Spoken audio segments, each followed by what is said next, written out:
So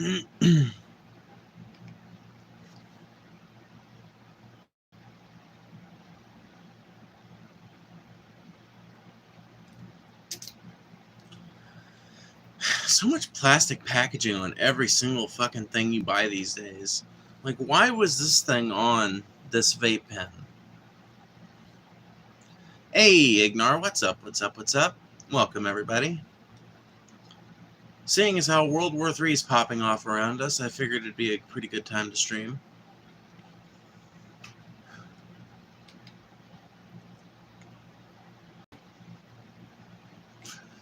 I had others plastic on top of plastic wrap with packages. Me too. I feel like this over packaging trend has just gotten fucking way too far. Fucking packages on packages on packages, bro. You open up a fucking box and there's a plastic catchment to keep it all together, and there's tape everywhere, and you gotta cut all that, cut the plastic attachment, and then pull it out, and it's in a big plastic tray. You pull out the different parts, and there's a bunch of plastic ties to keep them together. It's ridiculous. Over packaging in the classic sense of the word. What's up, Jade? What's up, everybody? We've got all the regulars here. Well, not all of them, actually. Well, we've got a few of the recent regulars, at the very least. What's up, everybody? Make sure you guys are hitting that like button as you join, because that is one of the best ways to make sure that this stream gets pushed out to the algorithm. And in the midst of such world-changing events, now's the time to get these streams out to the algorithm, because we all know the world can always use some rhetoric that calls for peace, especially at times like these. I get this tube of bacon bits by Hormel's, and it has the plastic wrap on the lid and a plastic cover underneath that. Like, why the fuck is there 2 layers? Yeah, there's some kind of product I got the other day. I don't remember exactly what it was. Maybe soy sauce? No, it wasn't soy sauce. It was something, though, that was kind of packaged like that, where there's this little plastic condom that sits at the end of the bottle, and then you have to unwrap the lid and take the little the liquid seal out or whatever. It's just needless steps. It is very annoying. How long will it take before sub-only mode is engaged? Well, it all depends, you know? It all fucking depends. It just depends on how big the stream gets, you know? Because if it goes to the moon, then probably 10 minutes. But if it stays right here around 30 people or something, we probably won't have to turn it on at all. It just depends on what happens to the stream. But I'm guessing about 10 minutes. It's 3 minutes and 21 seconds now. I'm guessing we get about 10 minutes into the stream before we have to turn on idiot mode.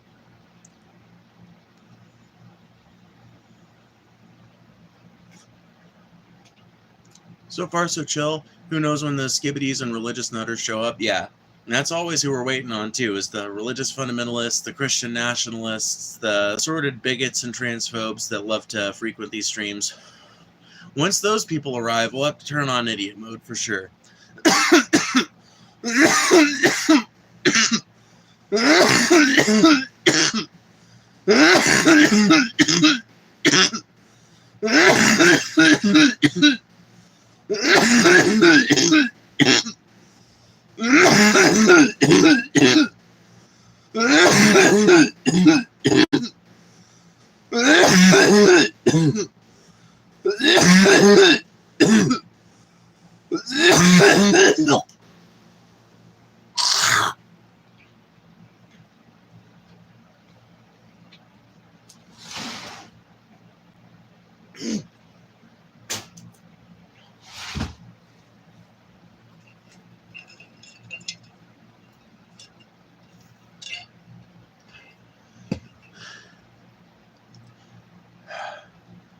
I know. The cough says what words cannot.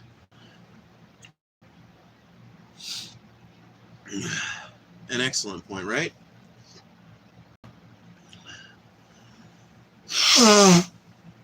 But no, yeah. God damn it.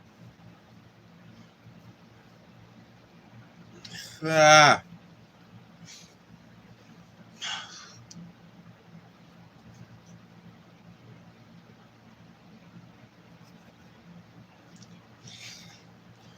Oh, man. Y'all, I get so sick of having to record in this office trailer because there are 2 cats that live in here, and cat hair gets on every fucking thing. Just thick layers of it, bro. Ugh, gross.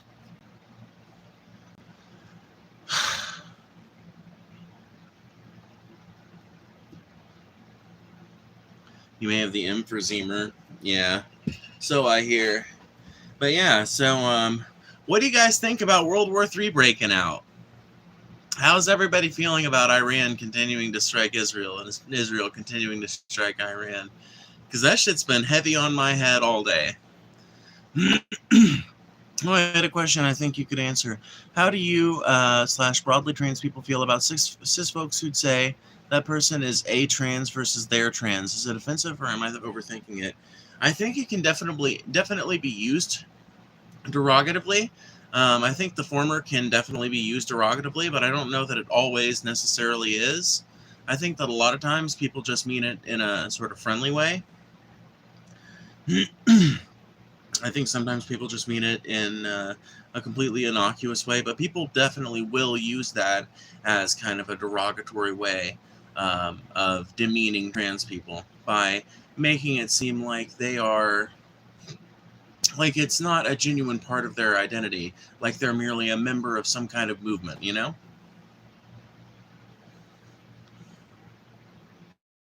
I got friends who say that, but they're not bigoted. It's just something I've noticed. Yeah, I think some people do it innocuously, and other people do it as a dig. I think it depends on the person. I don't automatically get offended by it. It's only if it's in association with other things that are more readily identifiable as bigotry that I would get offended at something like that. Other than that, nah.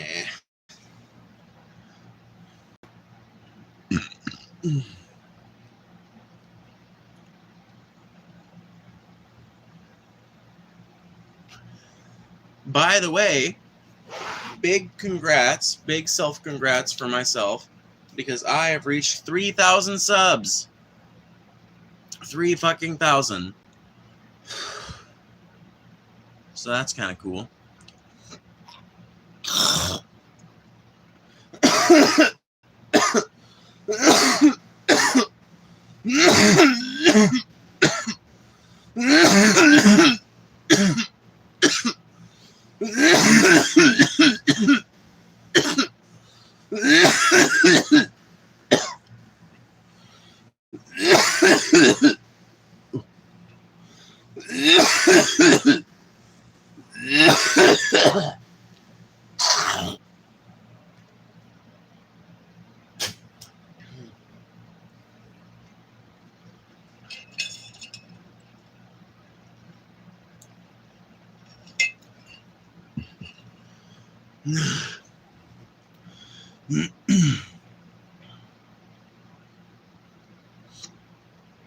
I'll pass you soon? Huh? Do what? Do what now?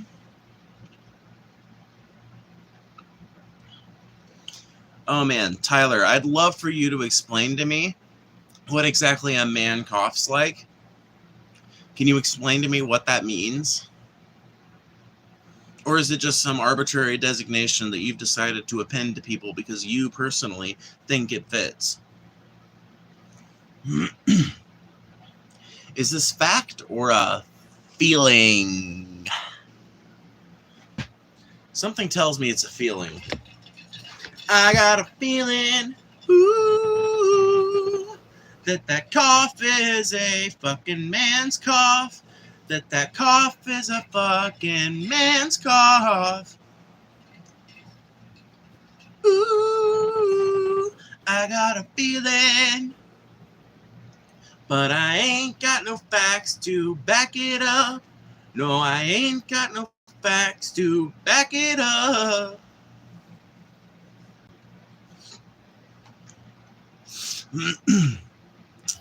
I've seen girls with huskier coughs than me. Yeah, dude. I've met chicks that, like, cis girls that have way fucking huskier coughs than I do. I don't think my cough is any more masculine than anybody else's cough, for that matter. Like, I love it though. Dude, now that I'm out as trans, everything I do is apparently the epitome of masculinity. But before I was out as trans, everything I did was the epitome of femininity. You know what I think? I think people just love to judge. I think people just love to put expectations on other people and to project their own insecurities onto them wherever they get a chance to.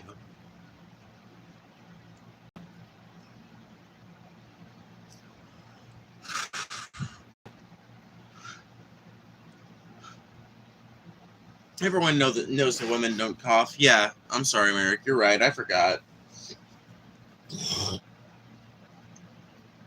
Women are magical fairy beings that never cough or do anything untoward like that.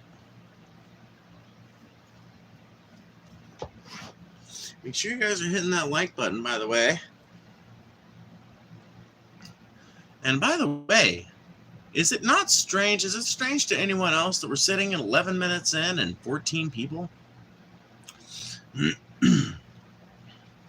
That is not my usual rate. You like men or women? Both, I guess.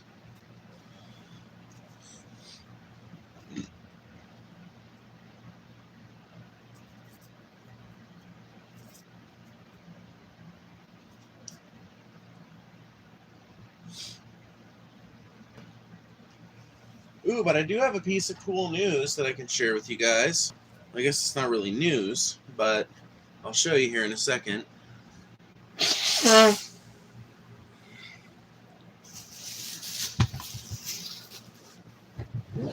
Look what I got today.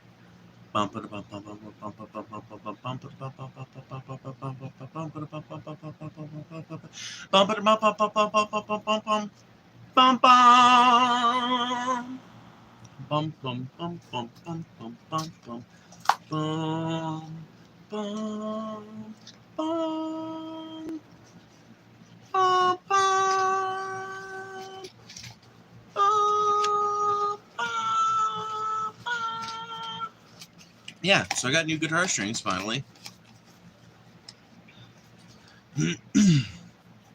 So I'll have to put those on at some point. But my guitar should sound way better, and I'm looking forward to it. Elixir strings are overpriced? No, I think they're a pretty good value. I mean, yeah, they're expensive. I grant you that, but I don't know. I've never found another string that's smoother and has a longer lasting tone, so I use Elixirs.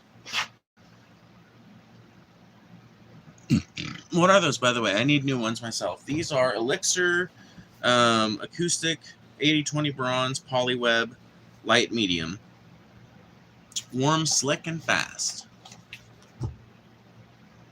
They are kind of expensive. Like, those were about $25 after tax, but they have a okay, now I will say this much: you are kind of going to be contributing a little bit to the microplastics problem if you buy a set of Elixir strings, because they are all coated with a plastic, or at least a polymer coating on the strings. But you know, if you can get over that aspect of it, it actually really improves string life, because it reduces the ability of the string to rust and to take on all the different dirtinesses of the like all the different pollutants and environmental contaminants and shit that you find in the different places where guitar players play. Those don't get picked up as much by Elixir strings, and they're easier to clean because that plastic coating is easier to wipe things off of than metal is, because it's just one smooth surface.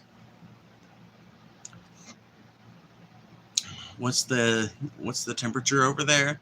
Hot as balls. I don't know. Like 78 probably, and it's nighttime, so that feels pretty muggy. That sounds like something I'd need despite the coating. Yeah, I mean, they're amazing strings. Like I said, if you can get over the environmental fucking concerns, I mean, it is a very trivial amount of microplastics, and if you can get over that, Elixir strings are some of the best you can put on your guitar.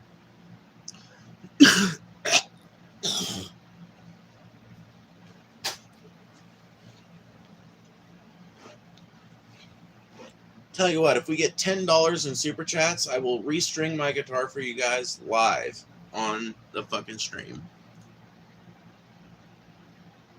Ah, I got you. I know, right? I use a product called Fast Frets to keep my strings clean and smooth. Yeah, Fast Fret is a good product. Although I personally prefer. I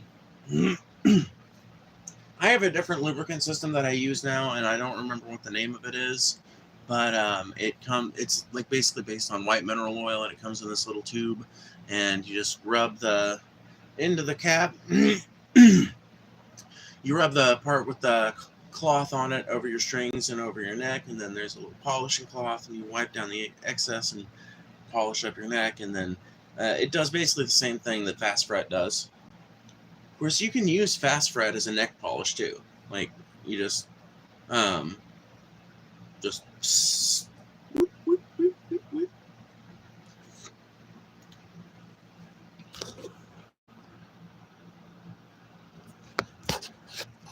hot and humid.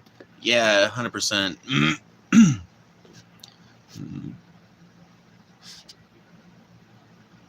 I got a bad issue with strings breaking often in the past for me, so I need a long-lasting and quality string. Yeah, well, Elixir will definitely do that for you. Definitely.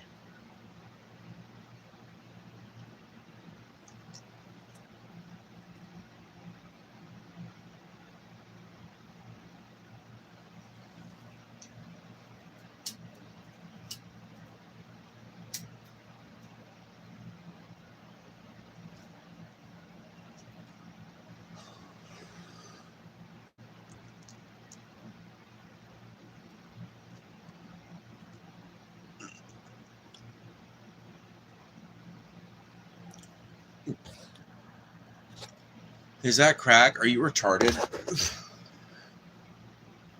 Were you born yesterday?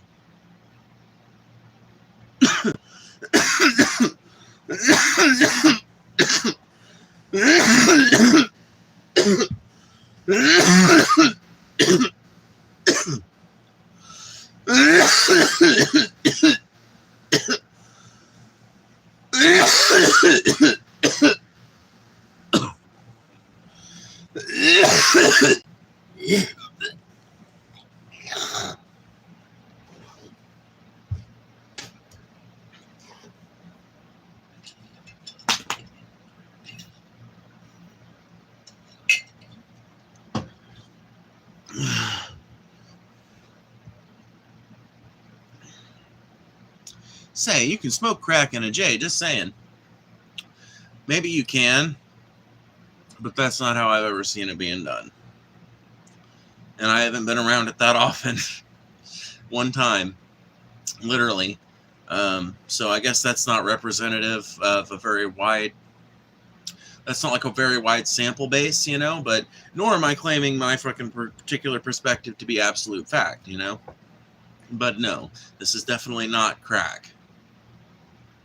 I don't know exactly what a crack addict acts like, because I know what that particular crack addict acted like, but I don't know that that experience applies universally, because I've heard that crack is very environment dependent, and that if someone is in the right environment, it can be really fun, and that if they're in the wrong one, it can be really anxiety inducing and kind of scary.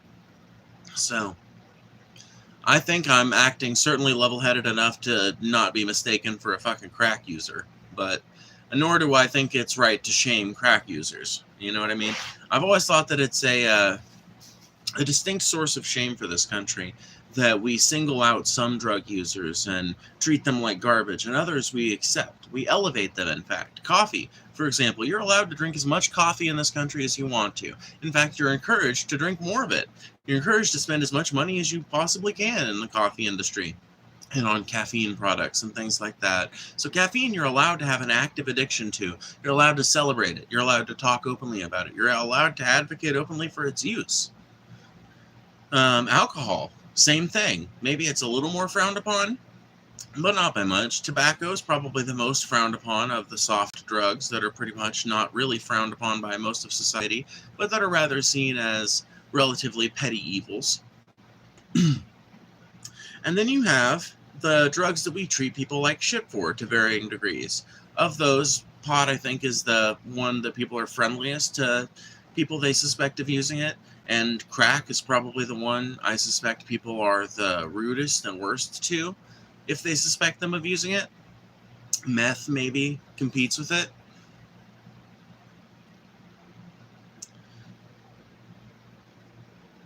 Don't lie, Phoebe. Just say you're smoking crack. Placate the naive. Yeah, exactly. You're right. Next time somebody asks me that, I'll just say, "Well, no, dude, Merrick, I can't say that I am, because if YouTube decides to, they could count that as some kind of fucking community guidelines violation, and I'd have to fucking probably make a whole video saying it was fucking a joke, and that's bullshit." So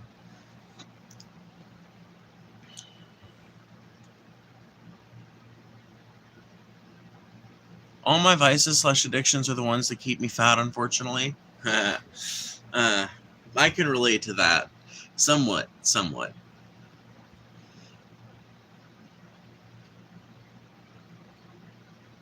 No one really gives people shit for using cocaine. People just hand wave it as a party drug. Oh yeah, 100%.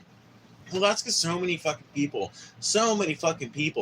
you wouldn't even expect, like cocaine, like a little bit of coke here on the side, have a little bit of a coke problem, do it as a party drug. And so a lot of them, they look at it as just that. It's like, oh, well, nobody gets a coke habit, it's just something you enjoy when you're at a party, when you're with the right people.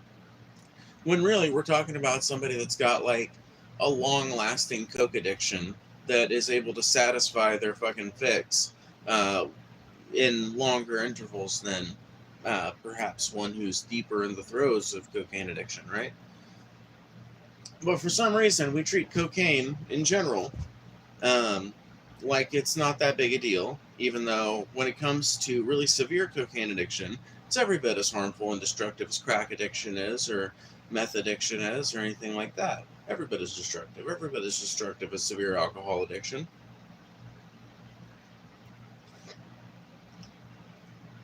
Whence cometh the different standard? I've really never understood. I think it's one of the most unfair things about this country's discourse, and about the war on drugs, honestly.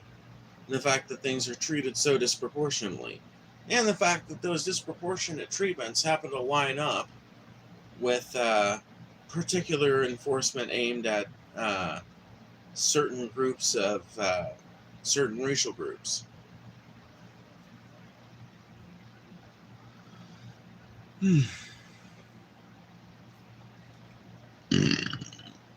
Now this is what we call trans fat. Don't ban that person. That one was funny. You know what? That one made me smile. This is what we call trans fat, my friend. Yep.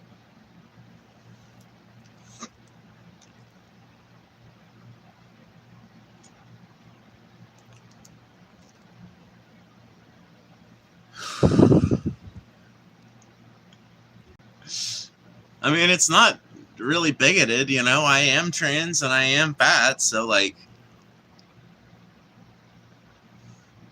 and I've wondered, I've been wondering for fucking years why nobody's made that joke at my expense. I've been waiting for the right opportunity to make it at my own expense.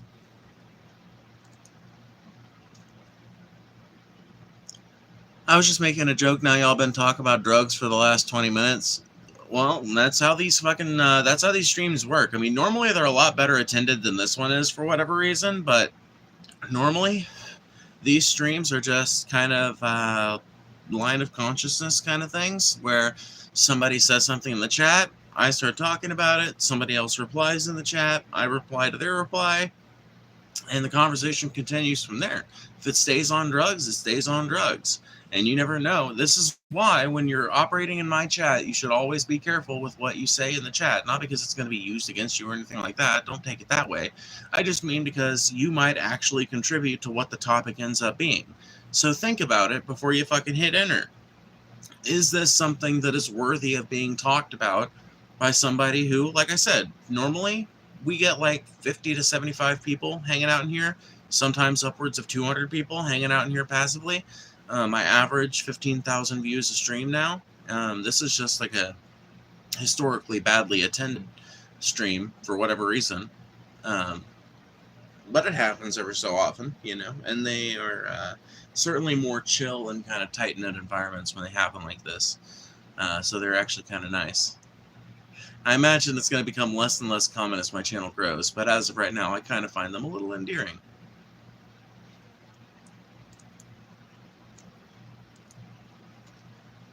But yeah, just think about the things you say in chat, because you never know when you might be contributing to the active conversation. I'm gonna stay long today. Well, you don't feel like anybody is like obligated to. It's like I tell the trolls all the time. Nobody's got you chained to the content. And similarly, I don't have you guys chained to the content either. So don't ever feel like you gotta stick around to make sure those viewer numbers stay up or whatever. I really don't care about it at this point. I like the larger streams that are normal for this channel at this point prove that I'm doing something right. These are just flukes. They happen occasionally, and I have learned to cherish them, actually, in a weird way.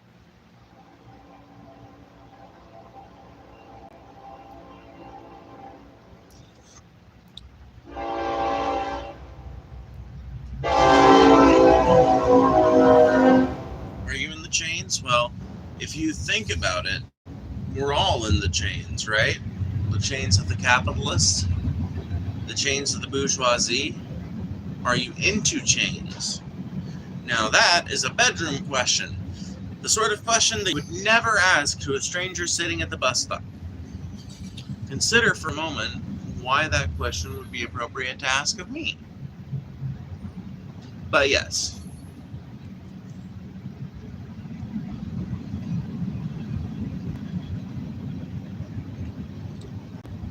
Rose! Hey! What's up?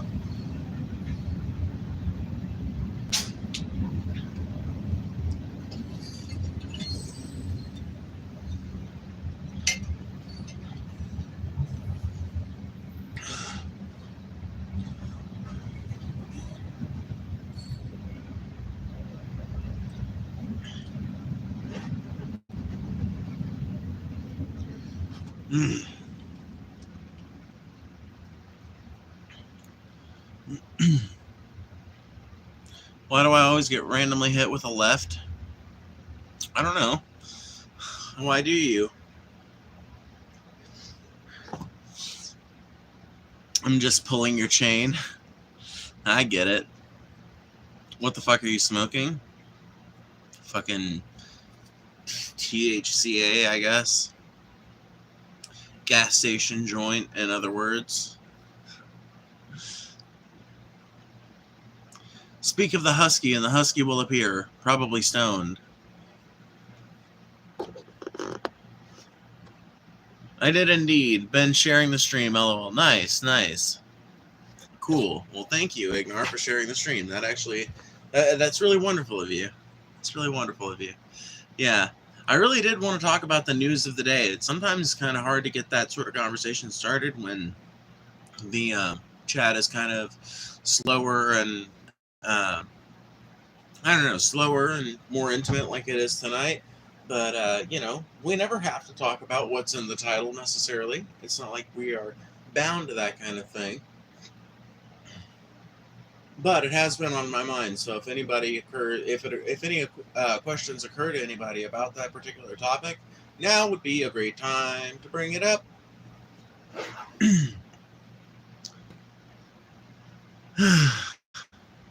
Now I'm getting stoned and having an old Ham's beer. Oh man, Ignar, what a wonderful night.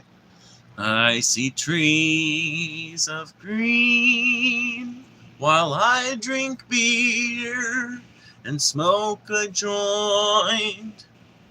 Grin from ear to ear, and I think to myself, What a wonderful world I see. I see skies of blue and clouds of white blown from my mouth, 'cause I smoke all night, and I think to myself, what a wonderful world. The colors of the rainbow, so pretty in the sky, are also in the trichomes of all the weed that I buy. I see friends holding hands, saying, how do you do? They're also saying, hey man, I bought this joint for you. I see babies cry, I watch them grow. They'll smoke much more than I'll ever smoke. And I think to myself, what a wonderful world. Yeah, I think to myself, what a wonderful world.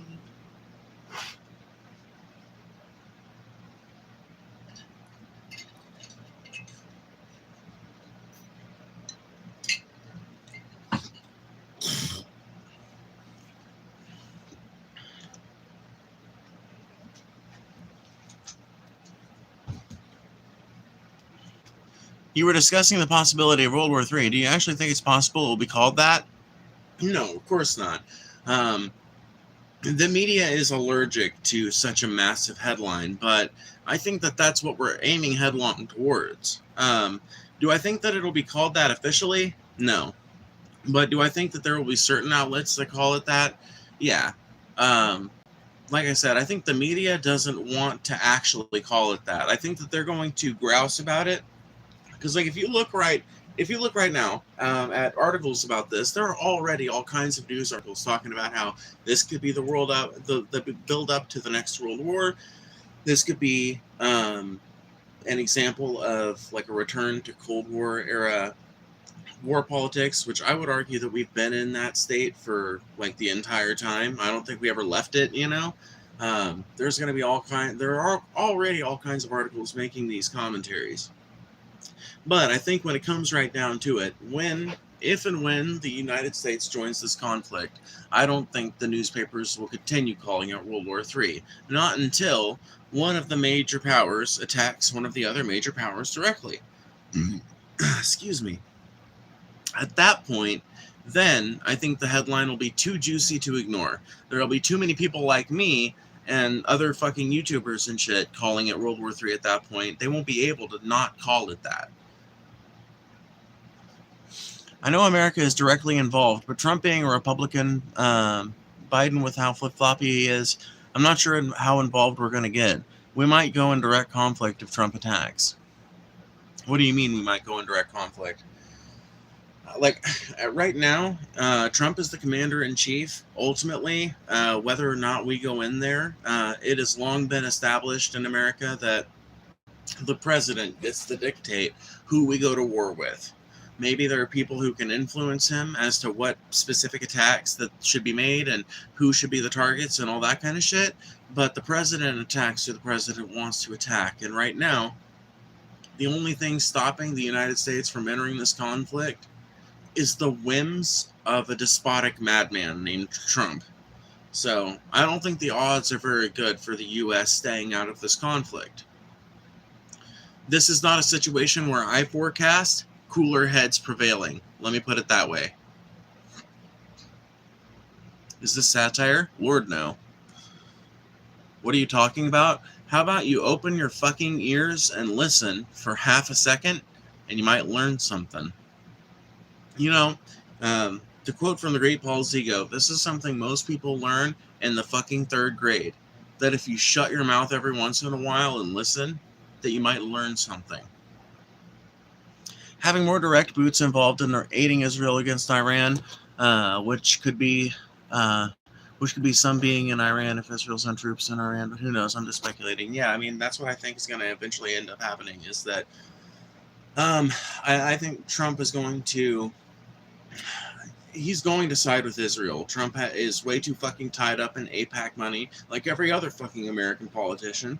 Too much of the American political machine is bought and paid for by Israel. There's no way that we stay out of this conflict if Israel starts taking serious damage. And from what I understand, Iran has been able to damage some targets in Israel.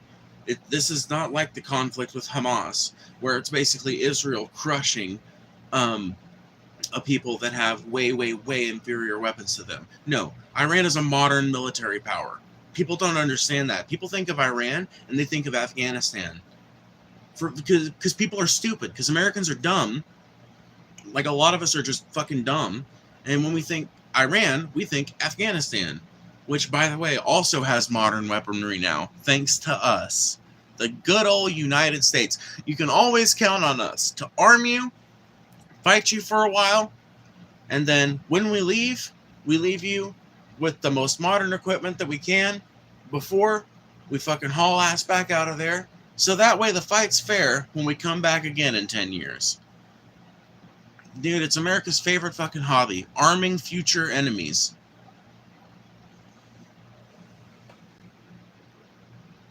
It's finally happening. I know, dude. Merrick, it took fucking 37 minutes. It took 37 minutes for me to have to turn on the monkey button. Like, how often does that happen? Usually 30 minutes into a stream, if we haven't fucking encountered, like, the big view bump or whatever, I usually just assume, well, shit, you know? I usually just assume, I guess that's all the stream's gonna do. But today it finally popped off. Just popped off 30 minutes late. Whatever. Who cares?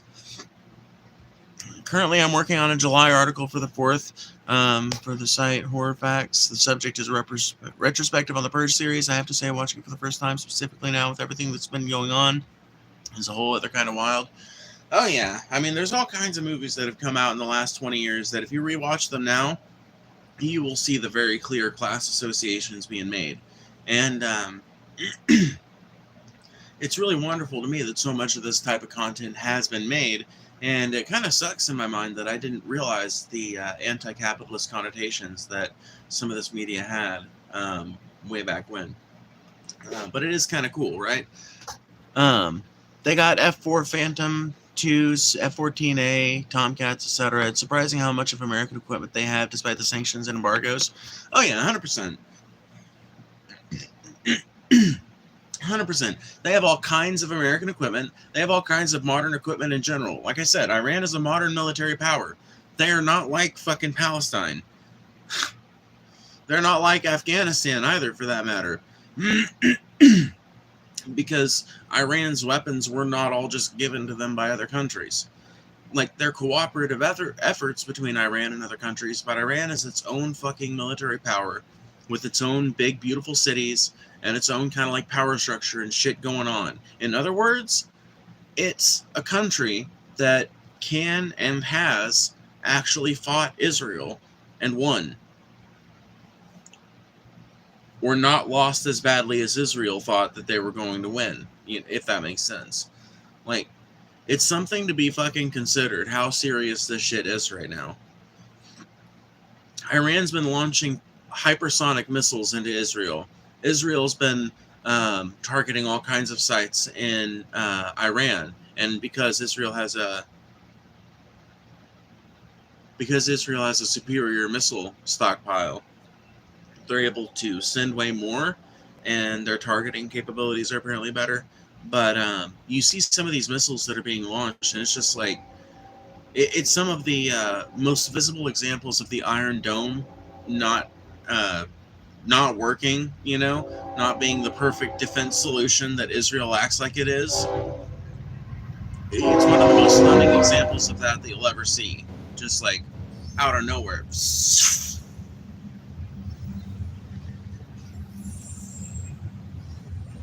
It's insane to watch. I mean, I fucking hate it for the people of Israel. I hate it for the people of Iran.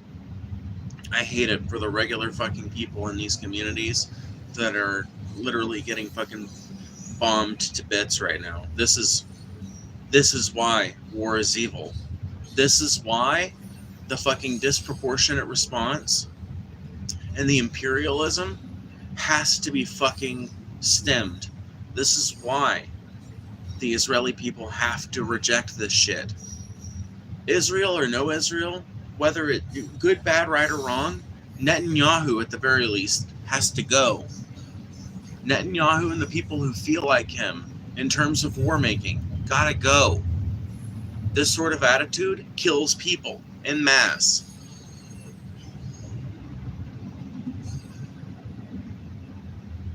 Ben Franks once said, "War makes mass murderers out of otherwise ordinary people."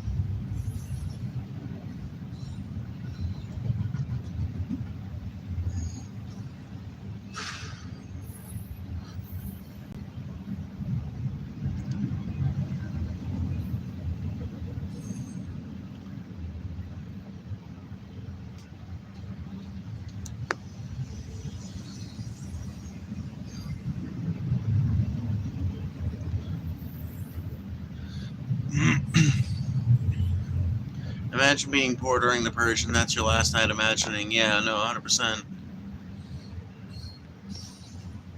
Israelis aren't going to change positions. A majority of them are in support of this. I'm not sure they have a right to complain anymore when they're so bloodthirsty. I don't think it's all Israelis. There definitely is an opposition movement in Israel. You know what I mean? It's not like that's not a thing at all. There is an opposition movement in Israel. It's just silent. It's not silenced, but it's incredibly it's pushed back incredibly hard. It's pushed back against incredibly hard because it's only like a 1/3 fucking group or something like that. It's not even a third, I think, and that makes it kind of difficult for them to mount a proper response to these sorts of warmongering acts by the leadership. But ultimately, that's what needs to happen anyway. Like, I don't know. Either that or Americans can decide to do that, which we are actually in a... You know what? Maybe that's the better idea. Americans need to fucking stand up and demand a fucking solution to the fucking bloodthirst in the Middle East. Demand an end to the hostilities there, because this has been a fucking ongoing issue for 75 fucking years. Over 75 years. This has been an ongoing fucking issue that America's had to fuck around with. You know the original reason we were in the fucking Middle East? Yeah, oil was part of it, but fucking Israel was the other part of it. We didn't originally go there for oil, from my understanding. We originally went there for like mineral rights, and because there was this idea prevalent among a certain fucking group of people that the United States and other Western powers needed to join together in founding a new Jewish homeland. And really, it was a way for them to permanently skirt around. The reason why these big powers were supporting it was because it was ultimately a way for them to skirt around ever having to accept Jewish refugees and having to accept larger quotas of Jewish people as persecution of Jews ramped up in Europe. And ultimately, we came there for Israel. We stayed for the oil, you know? And we haven't left the region since. And the fucking only reason that we allow fucking Israel to be as warlike as we do, the only reason we allow them to be as warlike as we do, is because we don't want to lose our fucking secure, tight grip on power in that region of the world. And we understand that Israel is our route to that. That is how we enable our connection to that region. That is the fucking through line to that. And so, the thing I think I want our politicians to realize is this: Israel exists at our behest. Without our help, without our guidance, our intelligence, access to our systems, etc., they go away. Without our funding, our military technology, not to mention the other things I brought up, they go away. That is the pressure. That is all the pressure you need.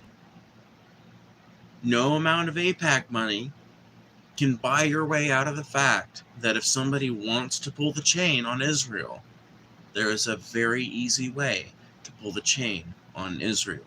There is no such thing as an Israeli tank, just American tanks with Israeli modifications.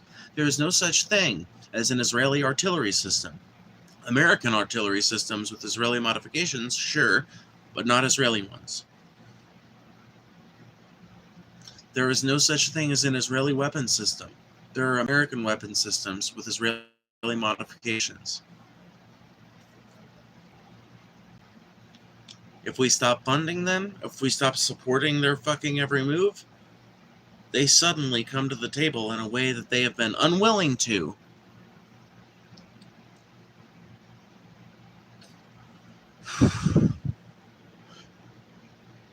$3K followers. I'm in G. Congrats. I've had a lot of personal stuff going on. Sorry it's been a while. Oh, you're fine. Hey, thank you for showing back up and for saying hi. It's pretty cool, you know?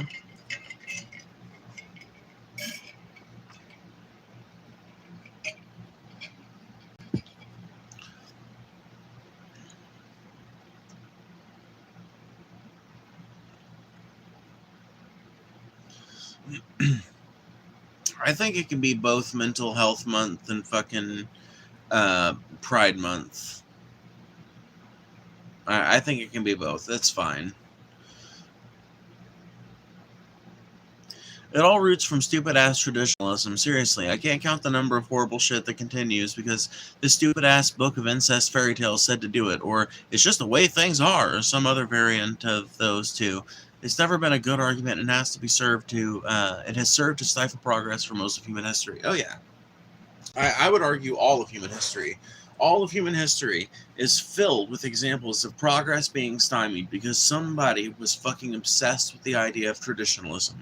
Somebody insisted that the way it's always been done is the way it must always be done, which is just a fucking fallacy. It's literally the fallacy of traditionalism. There's no reason to believe that just because something has always been done this way, that it always should be done this way, or that there's only one right way to do it. Yeah, but people commit this fallacy all the fucking time. And traditionalism, you're right, Rose, plays a massive fucking part in not just this issue, right? Not just the issue of Israel versus Palestine or Israel versus Iran or anything like that. Israel and its position in the Middle East in general.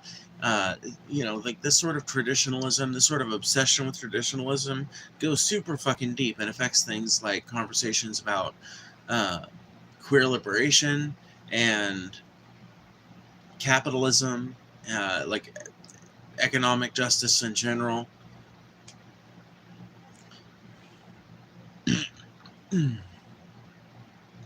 Traditionalism is a poison. One of many thought poisons used to neuter the fighting spirit of the working class.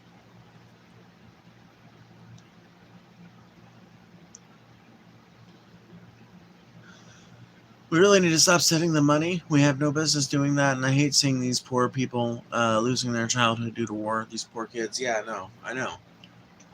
It's ridiculous. It's monstrous, frankly. It's fucking monstrous. To think that we are allowing that to go on, not just on our dime, but with our fucking weapon systems, with direct access to the intel that they're gathering, and the fucking camera feeds of the shit that they're doing. It's ridiculous, bro. It is utterly ridiculous, y'all.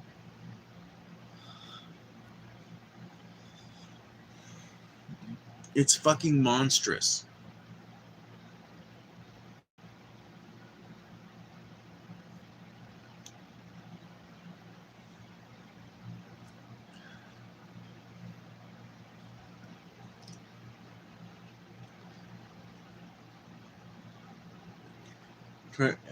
Traditionalism is not bad. I disagree, Alton.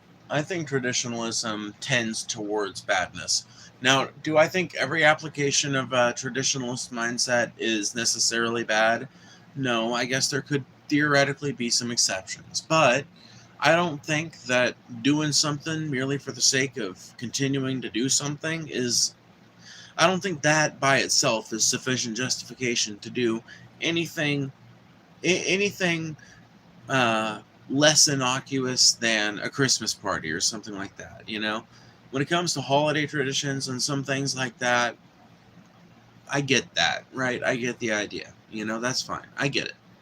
But when it comes to big cultural traditions that don't make a lot of sense, when it comes to ideas about like different forms of expression and things like that, there's no reason to believe that merely because it has always been this way, or merely because it has been this way for a long time, that that is the way that it should always be. That by itself is a bad argument, and maybe that would be a more apt commentary on the matter of traditionalism. It's not necessarily that the idea is bad, it's that you need more than just a sense of traditionalism in order for me to justify an idea that you have. Merely because it used to be this way is not enough for me.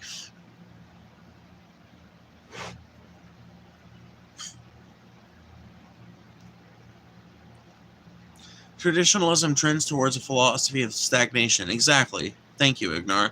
And there's an inherent negative connotation to that, and those who preserve the negative elements of traditionalism the most violently. Yeah, 100%. Because people that are super dedicated to the cause of traditionalism will do awful, awful fucking things to their fellow human beings in furtherance of enforcing that traditionalism. By the way, there's 110 people in here. Make sure you guys are hitting that like button because it really does help the channel out immensely. That's the best way to recommend us in the algorithm to other people, which is the best way to make this stream more interesting by virtue of its chat becoming more participatory. And you can participate in that chat too by typing interesting, readable, and original comments in the little chat box below.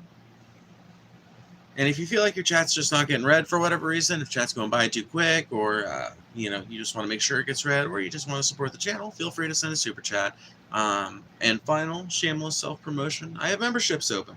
Once we get enough of those going, I will be doing members-only chats where people who are signed up to one of the channel's 2 tiers of membership can actually come in here and have the chat all to themselves.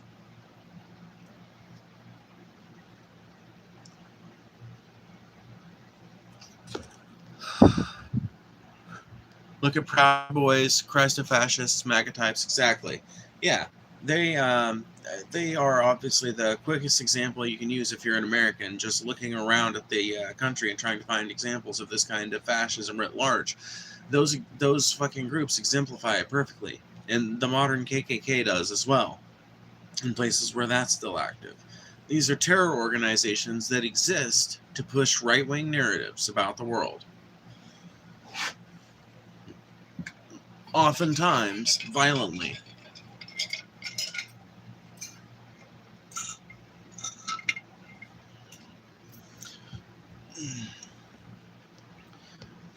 And of course, not all of them, but so many are blinded by traditionalism, or at least their perception of it. Yeah, 100%. That's why I say traditionalism is not a bad thing in and of itself. It's not.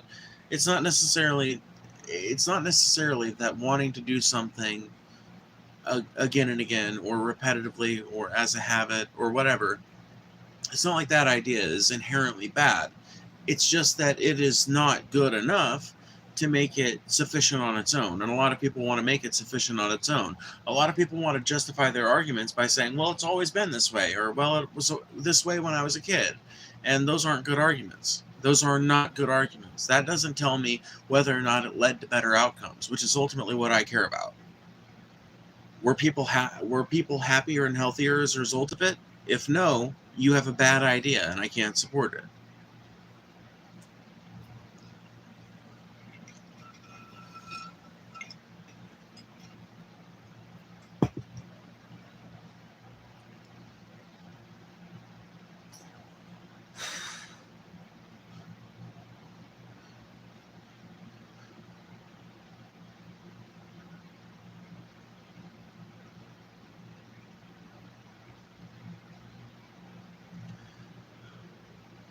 Change and growth is healthy, but so many are afraid of it. Oh yeah, 100%. Well, so many people are raised up, and number one, we have a very like I won't say we, because America's a wide variety of different cultures, but at least in the area that I was raised in, and from what I understand, the Midwest as well.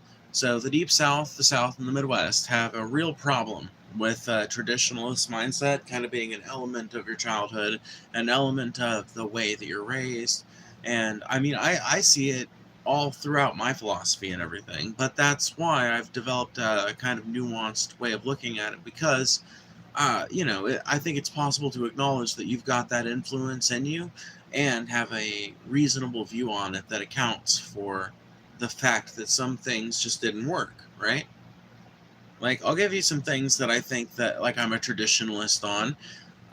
Taking care of your neighbors. I'm a traditionalist on that. A lot of people don't think of that as traditional family values, and I think that that's sad.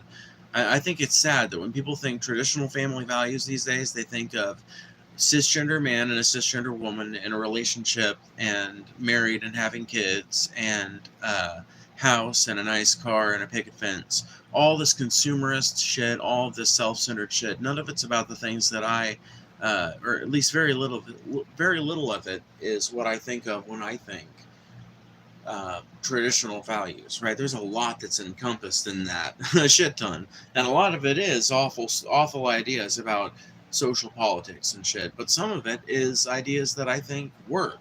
Some of it are ideas that I think are present in leftist societies, right-wing societies, and politically uninvolved societies.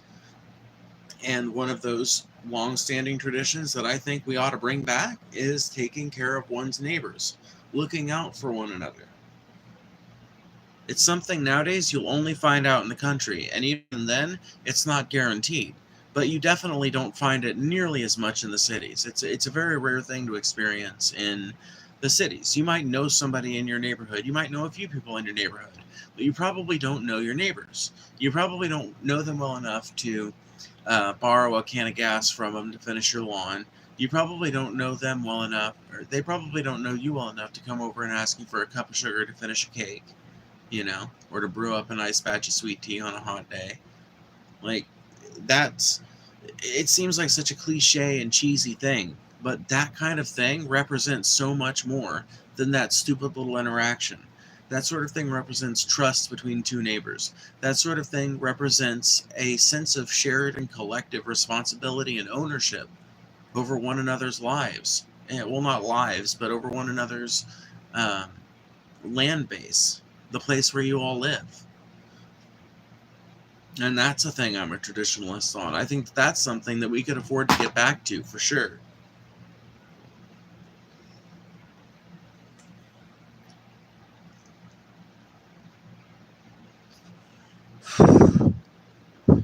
That's another thing. Nobody is saying people who like traditionals. Um,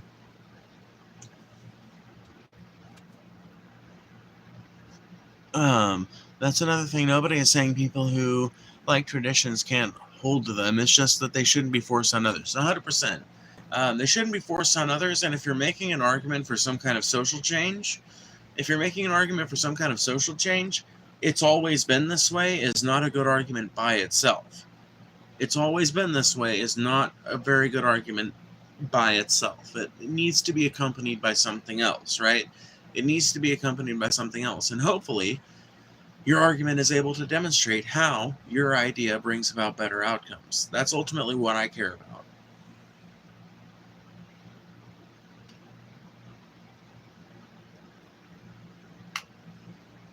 Yeah, not everything from the past is bad. For example, food was probably a lot healthier back then, considering the lack of preservatives. Oh yeah, 100%.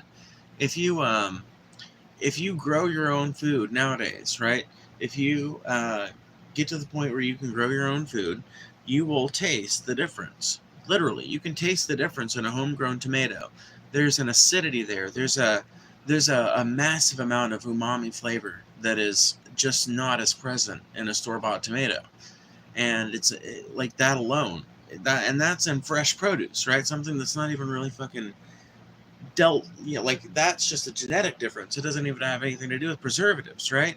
And then you talk about making things out of these, right? So say you home can some salsa and open that up in 6 months, and then at the same time you go buy a store-bought jar of salsa.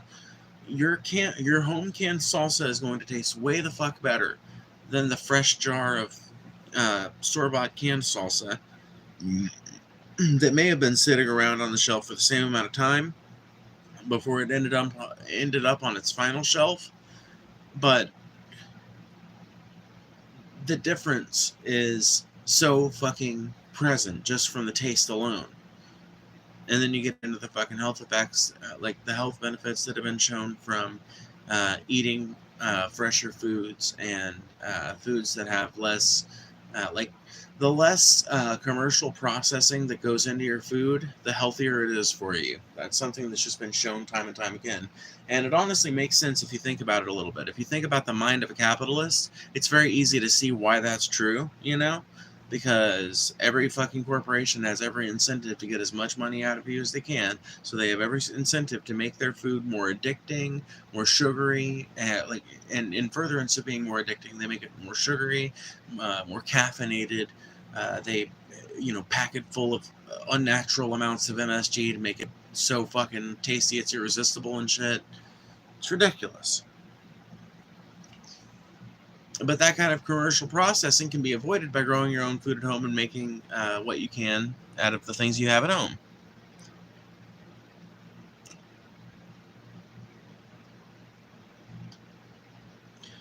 The right wants exactly what you were talking about, self-sustainability, community autonomy. I really don't think the right does, though. I think the right wants that within certain fucking groups of people and is ready to strip it away for anybody that doesn't quite look the way they want them to, right? Like, that's the problem I have with the right, because they will. I agree. I think the right sometimes preaches some of the ideals that I'm talking. But number one, they do it in a way that makes it sound like they think of themselves as big old Billy badasses usually. Not always, but it seems to be kind of a trend over there to act like it makes you some kind of crazy badass to grow your own garden and shit. And it's like, no, that just makes you an intelligent person. That just makes you smart, That just makes you a forward thinker. It doesn't really make you anything more than that, right? Not by itself, right? Not without other connotations to it. And but yeah, like that's what pains me about, I think, some conservatives, right, is the fact that I will see them preaching this kind of message and I'll feel like I'm agreeing with them, and then they'll get to trans people and they'll start railing against people like me, and it's like, damn, you had me in the first half, not gonna lie, it just sucks.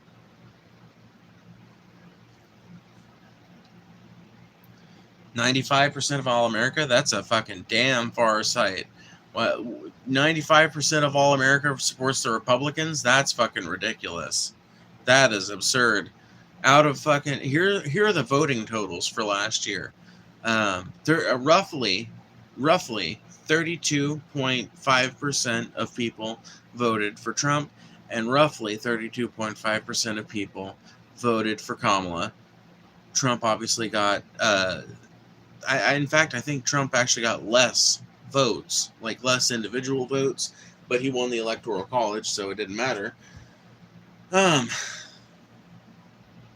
But they basically won roughly the same amount of votes. They were very close to each other. And the rest of the country, which makes up 35%, a little over, like 35.1% or something like that, didn't vote. So, like, the Democrats and the Republicans make up a little less than a third each. And then the remaining fucking 35% is taken up by a big, great, gray morass of people that don't give a fuck about either of us. And I'm part of that group, by the way.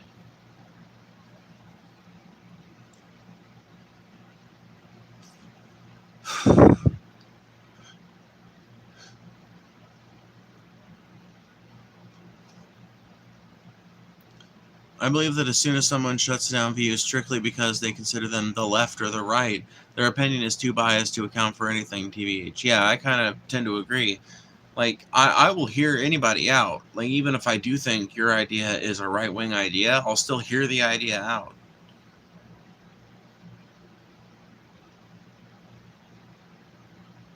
I think I feel good enough to sleep and wake up peaceful. Well, good, Casey. Aw, good for you, Sylveon. I'm proud of you. I'm proud of you, sis. Good job. Not because I'm anti-trans, dude. Nobody's messing up kids' heads. This is a phantom enemy. This is a phantom enemy. You have yet to meet a single person.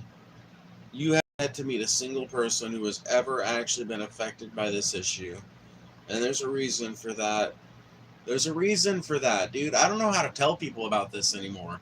It's like, this is shit like this is why I say it sometimes feels like there are people living in two different realities right now, right?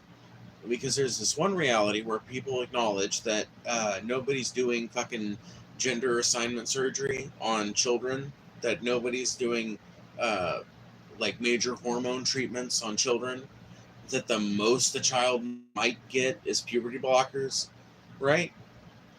You can explain that to certain people all day fucking long, but they have literally just, I don't know, adopted a new version of reality where that thing's happening on every fucking street corner and in every little fucking clinic on this under the fucking great blue sky, you know? It's just a universal problem and it's happening everywhere. When in reality, I've never been able to find a credible source on it happening, period.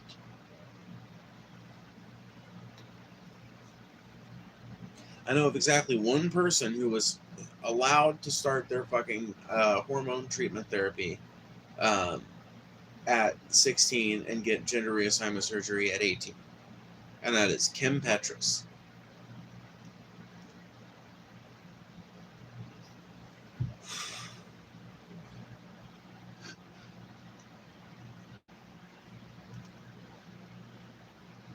By the way, Phoebes, maybe you can help with this. I keep hearing people talk about the extremists on both sides. I can't help but wonder, what exactly does left-wing extremism look like? We see the extreme right, Nazis, evangelicals, but I never see anyone give specific examples of it on the left. These people want everyone's basic needs met. Fucking radicals.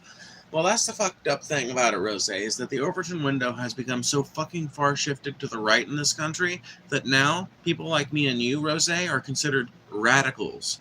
When in reality, I am by far the least radical person I've ever met in terms of like what I would consider far leftists. I would consider myself like a far leftist.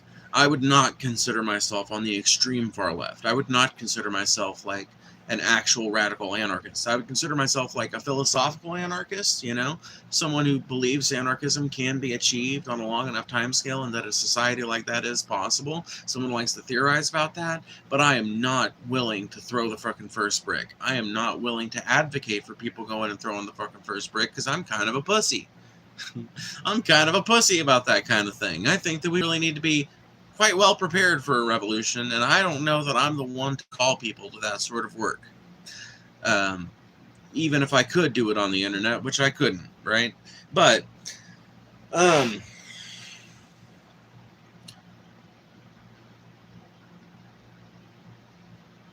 when it comes to people who would actually be considered like extreme far leftists, if you want to talk about like by a global standard or by a Western standard, a leftist political extremist would be somebody like, the Unabomber is probably the most prominent example of a leftist that kind of went crazy and did some violent shit. Ted Kaczynski, not everything he believed was what we would consider leftist, and in fact, a lot of what he wrote down was criticism of the left, right? But he also had a shit ton of criticism of the right, and it seems pretty fucking apparent that he is a what I would call like a disenfranchised eco, like a disenfranchised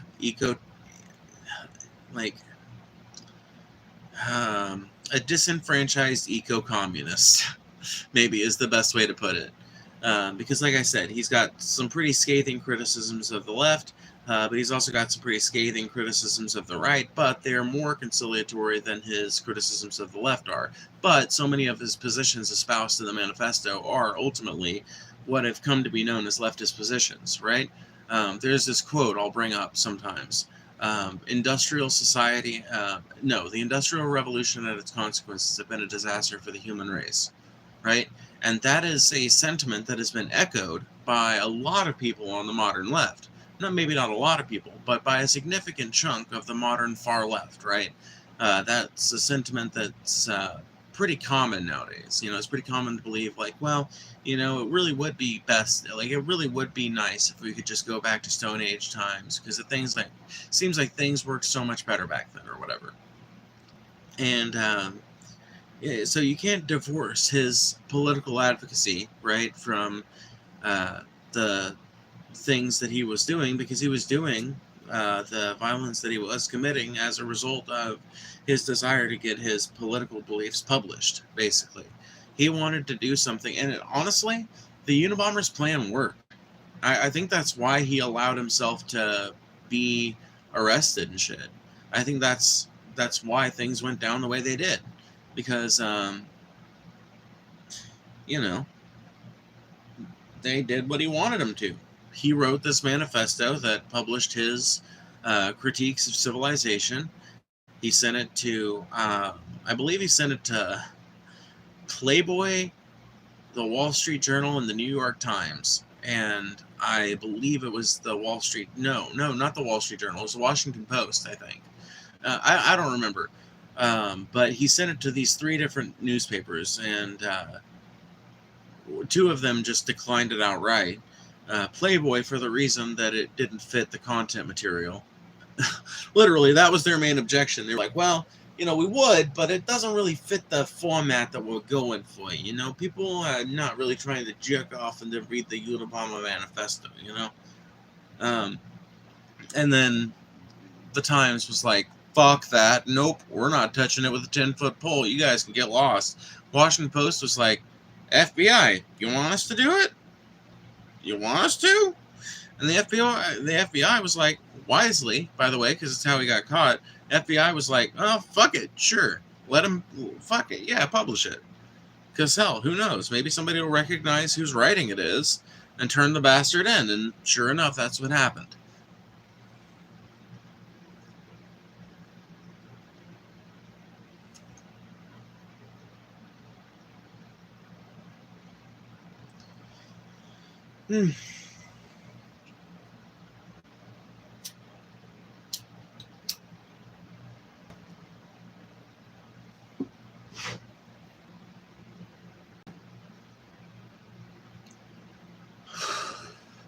An argument's going on in my chat.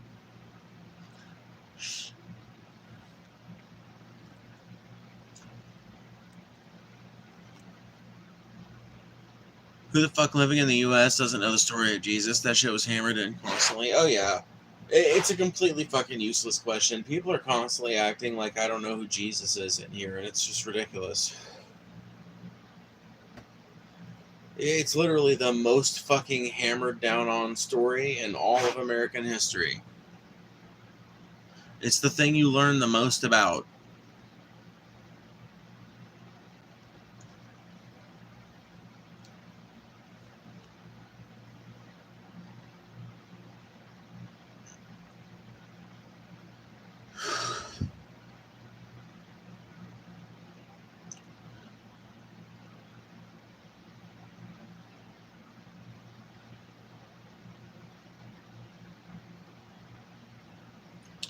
You people, huh? What does you people mean in this context, dear Philip?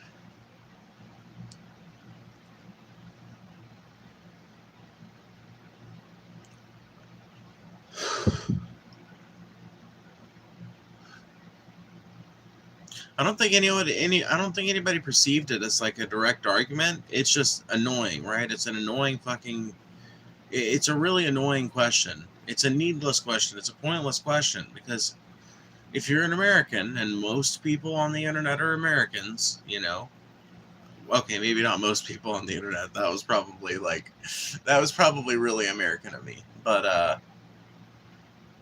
most people, like if you're watching an American content creator, most of their audience is going to be American, and given that fact, we all probably know who Jesus is, right? Even if you're not American, even if you're from Germany or fucking Great Britain or Italy or something like that, you probably know quite a bit about Jesus.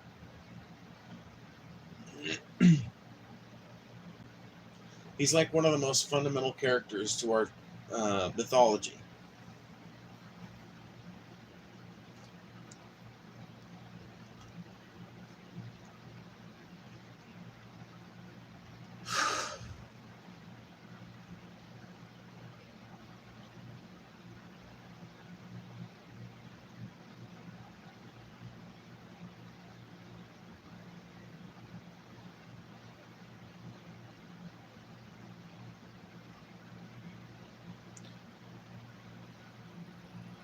Philip, I have no fucking idea what the fuck you are even going on about at this point.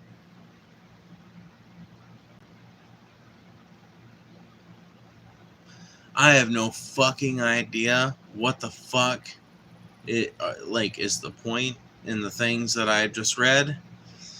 I cannot I cannot extract from them a meaning that I can do anything with. Maybe I'm just too high, maybe I'm just too sleepy, but I don't know what the fuck you're trying to tell me.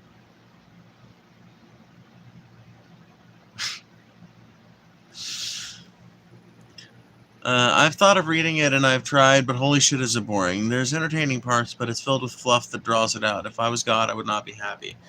Oh, well, the Bible is fucking, the Bible is some of the most tedious reading you can fucking possibly conceive of. I was talking about that the other day on stream.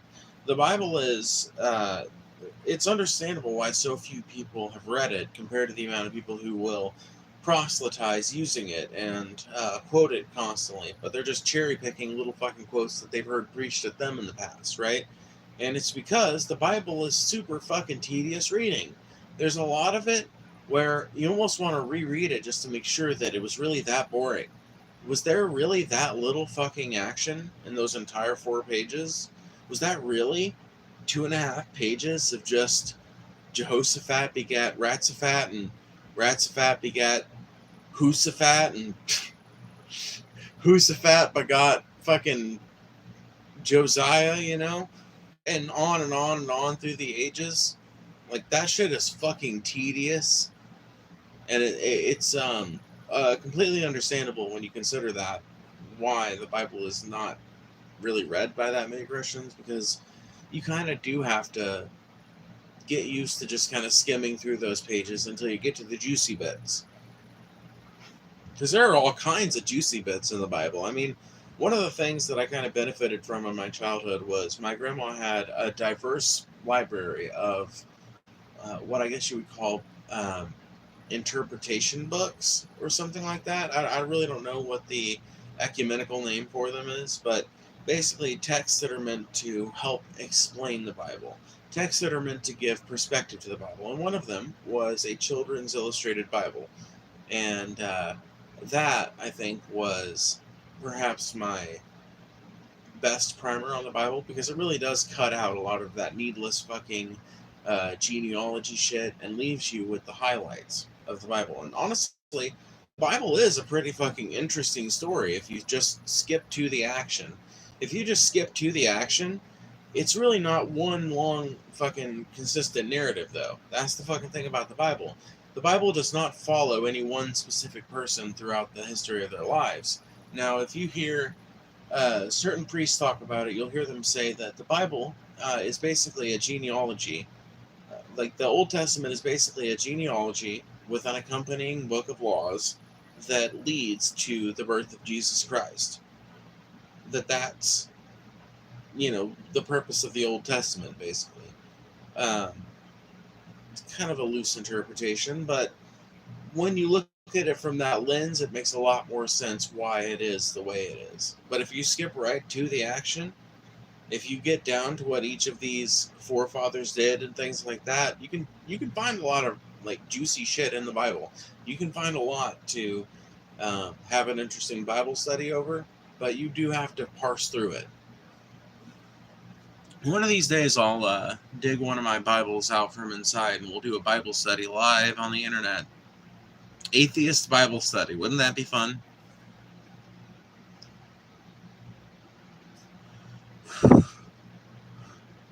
So tell me, did you win any real life friends when you transitioned, or were they just internet friends for a while? Um, I think you have a really strange idea of what exactly happens after someone transitions. So after I came out as trans, um, I I actually lost quite a few of my IRL friends that I had at that time. Um, I guess not quite a few because I never had that big a circle. Like I've always been one of those people that is very capable of associating with people and making people laugh and like being a good part of any party or a good part of any gathering. I mean, I definitely have my off nights where I'm just kind of a black hole to be around, but I try not to go to things when I'm like that. Normally, I'm a pretty bubbly person that's kind of like the highlight of any room, and as a result, I've always been able to like make more out of a friendship, but never really necessitated it because like if you're super friendly with everybody and if people kind of see you as a person that they can be friendly and jokey with and everything, you can get that sort of affirmation and shit just from like everyday people that you don't even know that well that you just see at the grocery store sometimes. And you don't really need as many like in-person fucking we go fucking shopping together type of friends. And so I would say I lost like a friend group of like 4 people that I had been friends with since freshman year of high school. Well, my second semester, freshman year of high school. I don't know. It's weird, right? Like I didn't exactly lose my friendship with them. It's not like either of them texted me saying they weren't cool with me anymore or anything like that. And in fact, one of them texted me being supportive. But then, as time went on, none of them really talked to me anymore. And then I found out one of them was like spreading weird rumors about me back in like our hometown and shit. And I don't know. I just haven't talked to any of them since. I've just like separated myself from that whole fucking group because it didn't seem like I don't think my transition had anything to do with any of that though, honestly. I think that was just coincidental timing. um, when it comes to making new friends, I did actually make quite a few online friends the year I came out, but it was not after I came out, it was before. In fact, making so many of those friends is what felt like it's what enabled me to feel comfortable enough with coming out. It's like talking to other trans people, trans men, trans women, non-binary people, and realizing that my particular brand of weirdness is just as valid as anybody else's, basically, and that I have every bit as much right to express myself openly as anyone else does. And that sort of comfort is really wonderful. And yeah, I was friends with those folks for a long time. I kind of had a falling out with one of my, like, they were basically my best friend when I had this falling out with them. And I don't know, they were like one of my, at that point in our friendship, they were like one of my liaisons to this broader kind of community of lefty, queer, anarchist dirty kids. And after our falling out, I don't know, I just felt weird about hitting any of them up. um, I know for a fact that I'm still friends with some of them because even after that friendship blew up, I messaged some of them and remained friends with them. And so I know that there's people in that group of people that I befriended in the lead up to my coming out 5 years ago that I'm still friends with, that I could still have a long conversation with, but that I just haven't in a long time. I don't know. I've gotten to a point in my life where I don't really rely on the concept of friendship anymore, if that makes sense. I've got my partner, and I feel like that satisfies a lot of my need for emotional closeness and somebody to hang out in real life with and that kind of thing. And it's pretty rare that I find myself wanting for more, if that makes sense. Did you transition before or after joining the DFF community? I don't recall seeing you around before then. Oh yeah, no, I was a part of the DFF community since the very fucking beginning. I was a part of the DP community like 4 months before it imploded. Was when I started watching DP, and then once DP imploded, I stayed around because I'd watched TJ for years. I'd watched TJ for years before I ever checked out DP. And I didn't end up checking out DP until like 4 months before DP imploded. But when DP imploded, I waited around until DFAT Fried started. And the reason you don't remember me is because well, obviously, number one, I've had, the current profile picture I have right now, I've had for like 4 fucking years, or like 3 years maybe. Probably 3 years, now that I think about it. And the profile pictures I've had since that time have all been distinctly feminine, but my old profile picture was much less distinct, and obviously I had my dead name up on my as my YouTube name for a long time. So I don't know. I was also like I was less active in the DFF community, I would say. I was less active in the DFF community before the pandemic. Like, I started to get more active in the DFF community, I would say, towards the end of 2019 and the beginning of 2020, and then it really ramped up once the pandemic started, because there were just, like, once I was home from work, there really wasn't shit to do but be online and do fucking shit on the internet. And so I started commenting a lot in the comment sections and watching every ideology religiously.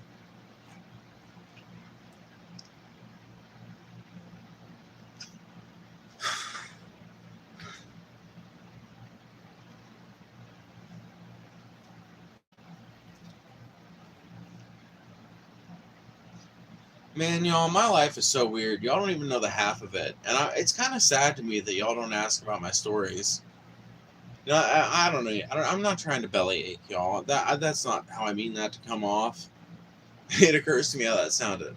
But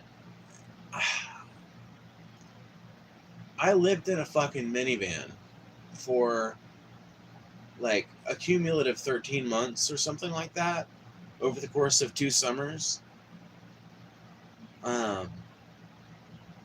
I moved out of my parents' house when I was like 19 and like moved across the state with nothing more than a car packed full of my belongings and shit. Like, I don't know, I've had a pretty fucking fascinating life, and I feel like I've talked about aspects of it, and it's kind of strange to me that people don't ever ask me about some of the weirder elements of that, right?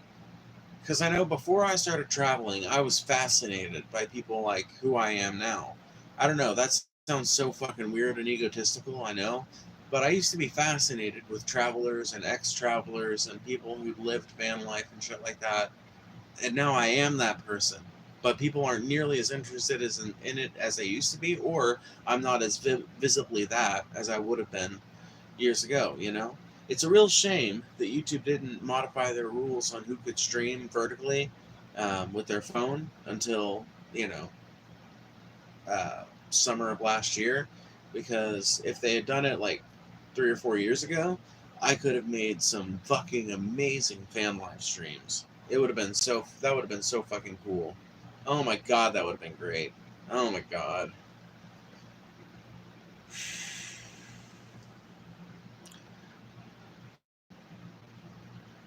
Did you do ketamine? No. Never did K. Never did special K. What's the weirdest thing you've ever seen during your travels? Oh god, the weirdest thing?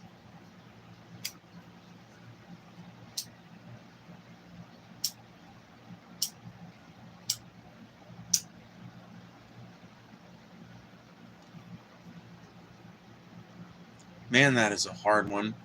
Okay, you know what? I'll tell you about the weirdest fucking thing I've ever seen. So, somewhere like 20 miles northwest of Bernalillo, New Mexico, there's a BLM There's a big BLM property out that way. Bureau of Land Management, not Black Lives Matter. um, Big BLM property out that way that has two different features to it, kind of contradictory ones. Not that it's really important to the story, but I think it's interesting, right? So there's a ridge, and on the one side of that ridge, on the eastern side of that ridge, right, you've got the bicycle trail and the overnight parking lot. And then on the other side of the ridge, you've got the shooting range. Now, the way it's designed makes it so that the people are shooting a completely, like literally the complete opposite direction from the people who are bicycling. But it's an interesting and funny idea to keep in your head as part of the setting for this story. Bernalillo was not a fun town to stay in, and they were known for being pretty fucking harsh to the homeless and not particularly caring whether you had a car to stay in for that night. Plus, it's harder to find a place to feel comfortable in a town like that. So we wanted to go out and stay in this BLM holding so that it would be way less noisy and way cooler out there too. Because inside the city, even in New Mexico, it can get pretty fucking hot even at night. Outside of the city, it's not usually an issue. The wind usually blows pretty nicely through the open fields, and the temperatures don't usually get that hot. Humidity doesn't usually get that bad. In fact, usually the humidity is bone dry. This is the setting. This is the place where the weirdest fucking thing that ever happened to me on my travels happened. I was in this parking lot that night, and I had just finished rolling a blunt, and I'd lit it, and I smoked a few puffs of it, and I got out of the van to take some air. My road dogs, van roommates, if you will, were fighting in the back seat area, as they were wont to do. And I figured, rather than intervene, as I often tried to do, I'd let them cry it out, as one does a baby. And so I stepped out and started to shut the door. But almost immediately, as I stepped out, I started to hear this high-pitched whine. And I stepped back a little further, and I looked up, and I saw 3 indicator lights zoom above me.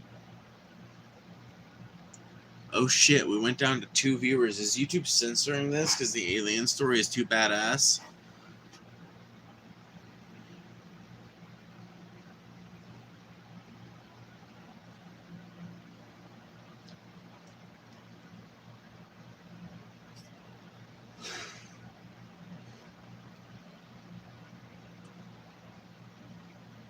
Okay, so anyway.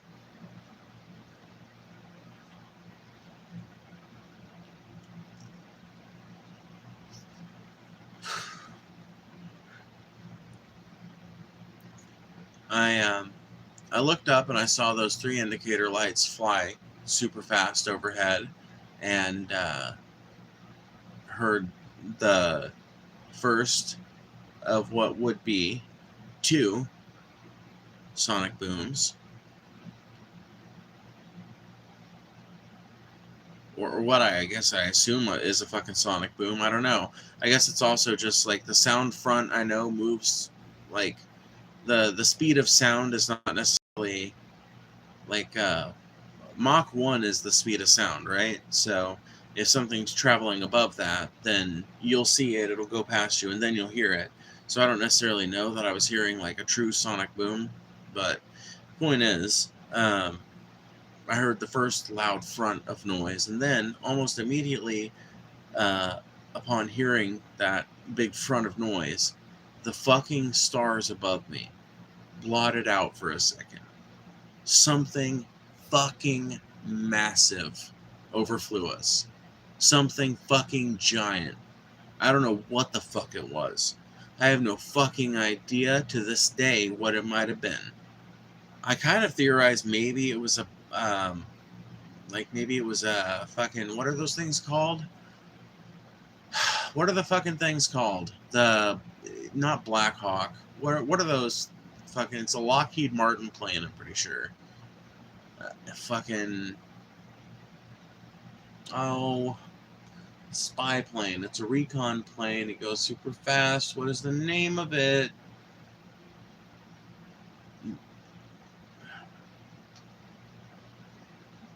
Some kind of night bird, but I can't remember it. Anyway, Blackbird, is that it?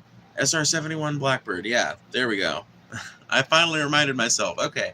I've always wondered if it was maybe an SR-71 Blackbird. The area of New Mexico we were in does have a big old Air Force base and nuclear missile testing site and all this other shit. It's also got some like plane mothballing locations for the military.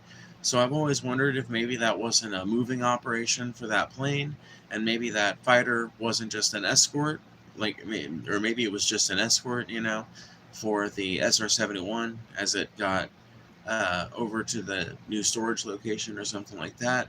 What I've never understood is why the fuck they were flying so low, because they were a damned far sight away from the fucking airbase. But I also know that the SR-71 goes so fucking fast that they have to be really wide with their turns. Their turns can take hundreds of miles and shit. So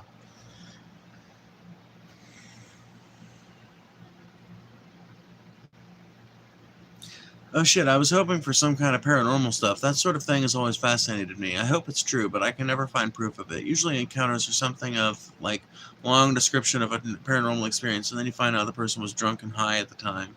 Yeah, dude, yeah.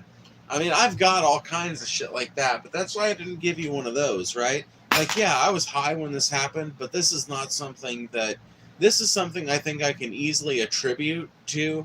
Okay, here's what makes this thing weird in my mind, right? It's not paranormal weird. It's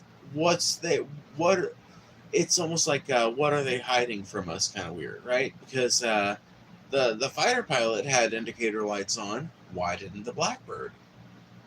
Or whatever fucking plane it was. And does that potentially explain what plane it was? Maybe it was some kind of fucking experimental plane, and they were testing its ability to fly completely under the fucking radar, completely undercover. Like maybe it was a testing operation that we just happened to witness.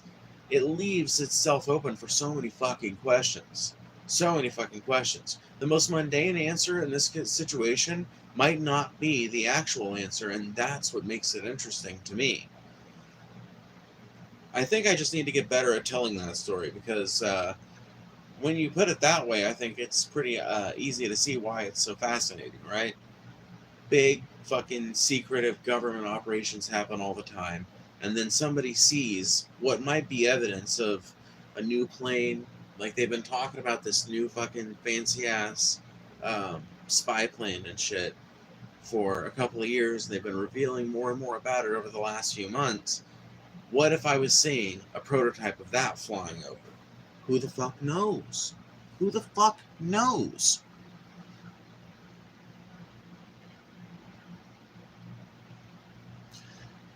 I mean, Philip, I'm kind of apt to agree with you when it comes to the UFOs thing. I don't know that a lot of what people think they're seeing when they... I think a lot of times when people think they see UFOs, what they're actually seeing are drones or some kind of private military contractor aircraft or some kind of experimental military aircraft. I think a lot of times it's human-made. And I think when it's not human-made, there's a lot of times when it's like... It's not like a natural phenomenon of some kind. Like a meteor with a really particularly long tail. Or like a meteor shower that happens at the right fucking time. That people confuse for like, oh shit, that was a bunch of alien fucking spaceships moving through the sky or something. Also, you said earlier homelessness is a choice. I hope you were being sarcastic. Homelessness is not a fucking choice. I mean, not like there are... Do I think that there are some people who it's maybe more of a choice than it is for others? Yeah. Like there are some people who do technically have a family that they could go back to, if they could just get along with them or something like that. But I would be willing to fucking bet that 90% of homeless people, if you just put them in a house and gave them a and stayed on their ass, I still think that they would fucking, if that was all you did, I still think that a lot of them would fail out of that system and end up being on the street again, kicked out of the fucking regimented system that's meant to help them.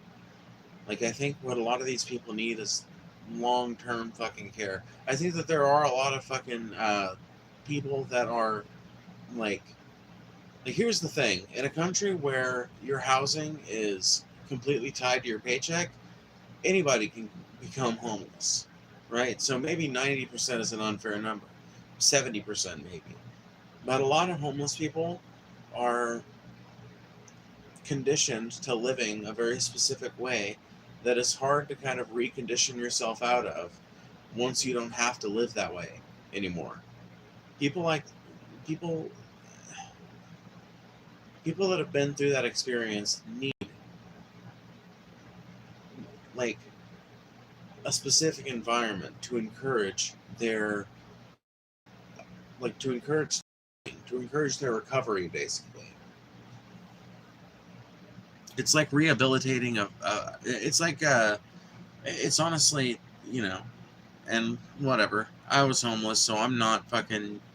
I hope this does not come off as me making some untoward analogy about the homeless, but it's kind of like if you tame a feral kitten, right? Um, you can't just like give the cat the basic things that it needs and expect it to warm up to you. No, you have to do specific things and be there for it and give it a pretty absurd amount of care to get it back to the point where it can live as a house cat is supposed to, as they've been evolving to over the last, you know, fucking 12,000 years or so.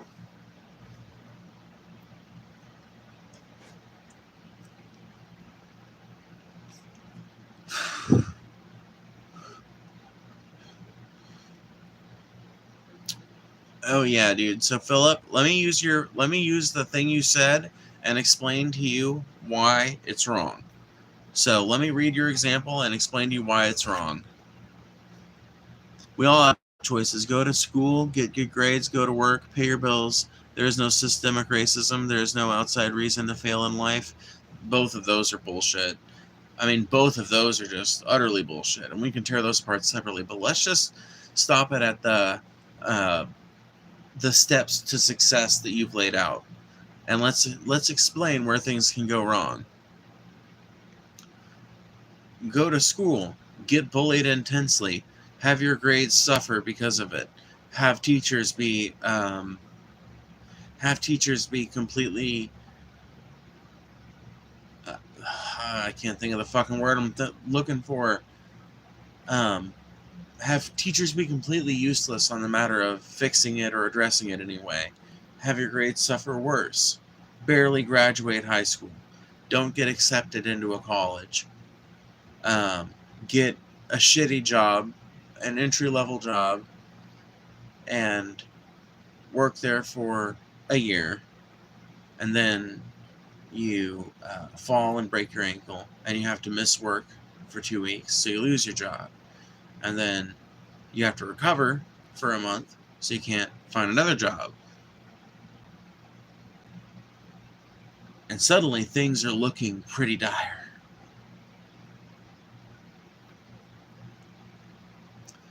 Listen, if I have to teach you how empathy works, this is going to be a very difficult conversation, my friend. See, I have no problem looking at my fellow human being and saying that person could fall in their life. And I am perfectly willing to help them get up. Because people have certainly been willing to help me get up in my life. When I was homeless, I survived on the back of that guitar and my voice. And people's generosity.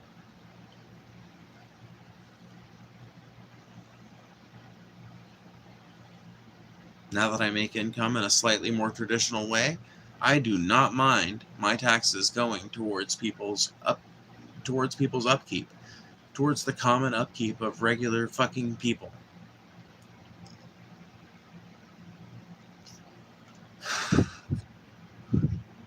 We certainly spend enough keeping up the rich.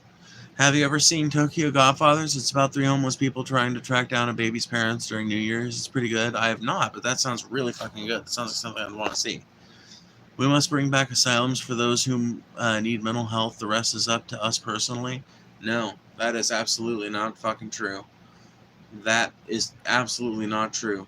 In a country without universal health care, you're going to say that there are no outside influences that can affect that? In a country where it's legal for a workplace to provide you substandard insurance that does not cover preventative care, or that insufficiently covers an ER visit or something like that. In a country where that sort of policy is commonplace, in a country where a lot of people just opt out of it and pay the tax penalty every year, you're going to say that there are no outside influences that can lead to someone becoming homeless merely because of things that they had very little control out of or over. Someone walks into the grocery store. There's a patch of ice. It's black ice. They don't see it. And as they walk over it, they slip. They land on their spine. And they're paralyzed from the hip down. Is that person... What do we do with that person in your world? Do we just kill them off? Fuck you. A bit difficult to find a dubbed version, though. I'll try my best. I see what you're saying, but why should society make the effort after you were already given the opportunity? A lot of people were never given the opportunity. So many people grow up in rural communities with bad schools that don't leave them with a whole lot of fucking opportunity. So many people grow up in relatively okay schools, but in fucking towns where there's just not shit there. There's just not shit there.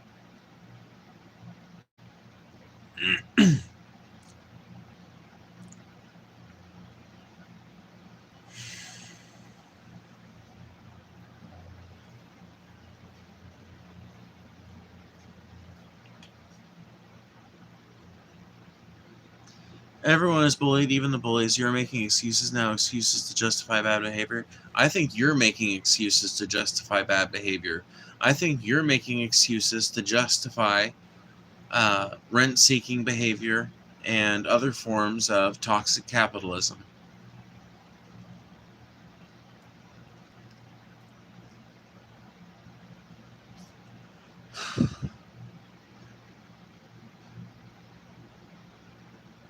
Yeah, Philip, you're just retarded. I'm autistic too, and the idea that we don't feel sympathy is fucking stupid. I'm here to tell you that that is not part of the diagnosis of autism.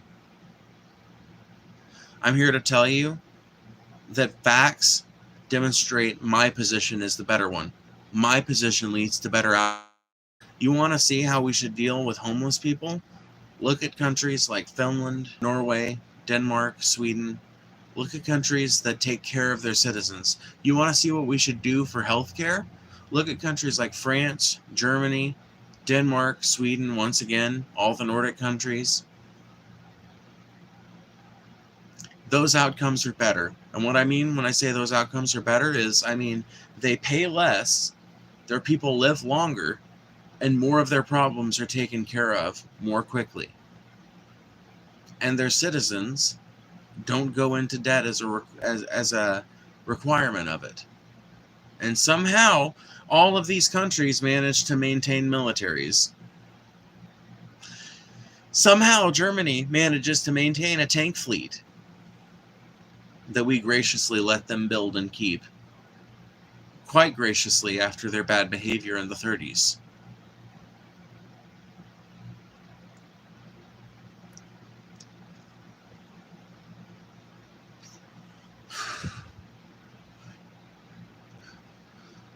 We do have socialized healthcare? No, we do not. We have incredibly capitalistic healthcare. Where in the fuck do you get the idea that we have socialized healthcare? If you are a very specific subset of poor person, you can get Medicaid. If you're anybody else, you're paying for your healthcare in this country. You're paying for it monthly. Not in the form of taxes, Not in the form of like some sort of passive form like taxes. Nope, you're paying fucking out the ass monthly in the form of a deduction from your paycheck or in the form of a payment that you have to make yourself. How is capitalism toxic? You are on the spectrum, but my autism does not allow me to feel emotion. OMG, those countries pay 56% labor tax. We pay 26%. What are you talking about? So, the facts are that it leads to better outcomes. People are happier in those countries. You just have a hard feeling about high taxes. But I thought you didn't deal in feelings. I thought you dealt in facts, man. See? See what I mean? See how easily I tear apart everything you are in a single sentence?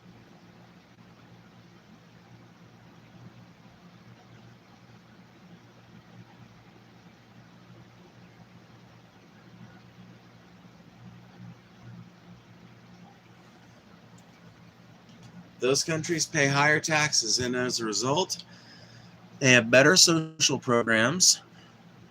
They have a universal healthcare system. They have way better education than we do. Their studency way better. Their people live longer. Their transportation systems are better. Their people are happier. Those are the facts. Those are the FAX. They maintain their military and healthcare because the USA pays for it. Bullshit.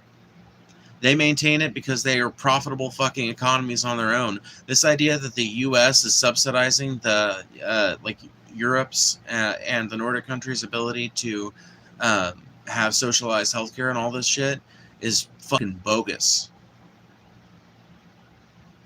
We absolutely do have socialized healthcare for those who need it. No, everybody fucking needs it. Nobody should have to fucking Nobody should have to pay a special fucking fee to go to the doctor. Nobody should have to pay a fucking special fee to get a fucking... What you're telling me is that I should ask someone for a couple of dollars before I hand them a lifeboat. Why on earth should... How fucking immoral does it make a person to look at a person that's drowning and say, I would hand you a buoy, but that's going to be $2.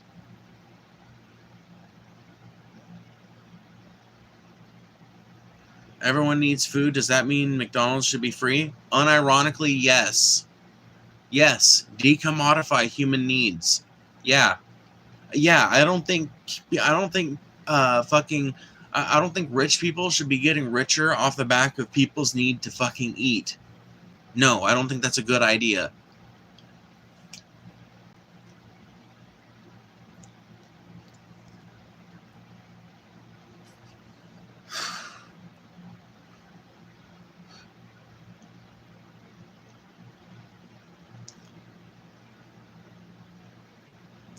I heard the reason we don't have healthcare paid through taxation is because some slimy fuck named Frederick Ludwig Hoffman was like, but black people will be able to use it too. I mean, back before the companies lobbied like crazy. Oh yeah, I'm sure that had something to do with it. I mean, this country has ducked a social program a number of times in its fucking history under those exact fucking auspices. So it would not shock me. I've personally not heard it, but, like I said, it wouldn't shock me.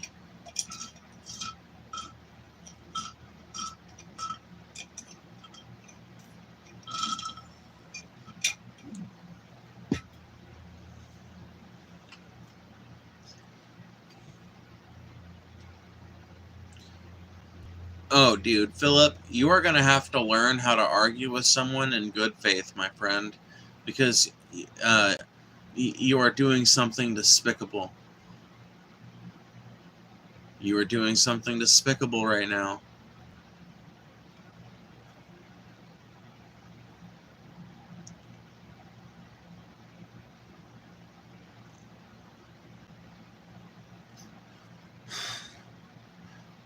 What is that Arabic saying? Avi haram. This is a sin for you. the thing you're doing that's despicable, is assuming when I argue for other people or when I argue a position that I'm arguing for myself. See, that's the difference between me and you. You argue from self-interest. I argue for the interests of others. I do work my own soil. My family has a garden. My family raises stock, and I'm the one who takes care of the stock. I haven't eaten at McDonald's in months. In fact, today was the first time I've eaten restaurant food in at least a month. Now, we still go to the grocery store for quite a bit because, like, it's a long story, but basically, when I was a kid, we produced most of our own food. Then my parents got divorced, and they got back together. And it's been a hell of a process restoring the farm back to its former glory. But we're getting there, you know, and this year will be the first year we're able to can a bunch of tomatoes, which will mean that we can put away most of the, just that alone will be a shit ton of the food that we eat every year, because we eat a shit ton of tomato products. But really the only thing we are not growing that we'll still have to buy or trade for this year will be potatoes, because we didn't grow any potatoes, so that'll be something we'll have to trade for or something.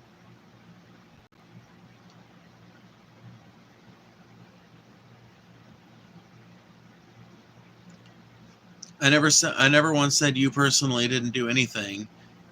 You is a plural, not a singular when used in the syntax as I used it.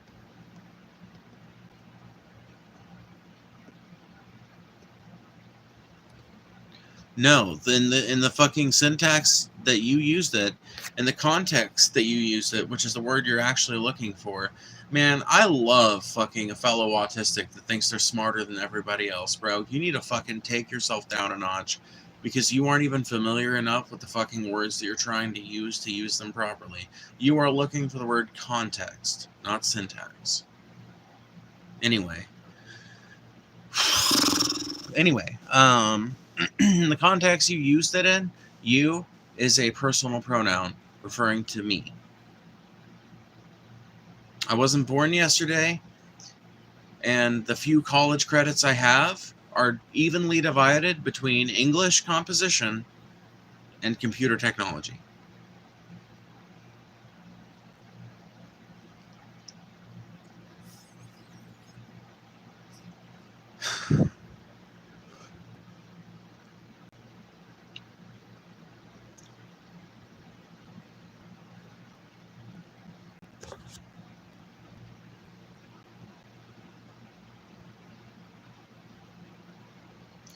See, I had to learn English. It wasn't my first language, so I know these things. Whereas, and this is an assumption, it is yours, but I don't. I said English isn't my first language, and now you were assuming I think I'm better at it than you personally. No, you are acting like you're better at me at. You are acting like you're better at it than me personally. Bro, you are fucking exhausting to argue with. Be gone. Be gone.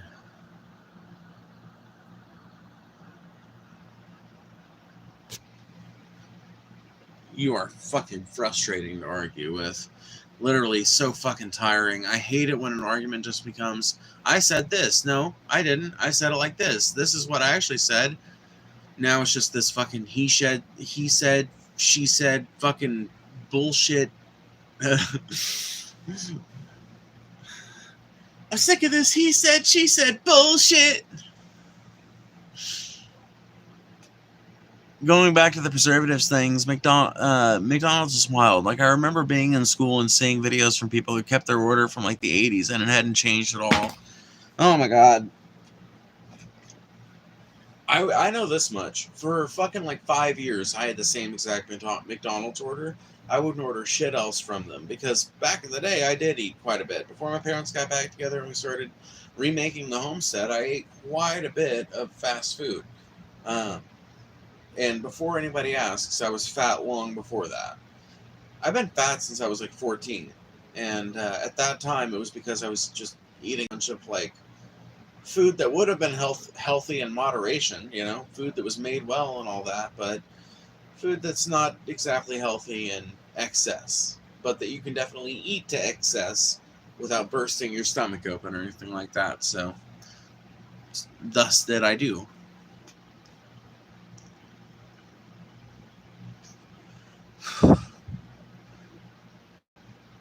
Oh, you mean who kept their order, dude? You mean like who kept their fucking food? I thought about doing that, but I got the feeling I should wait it out.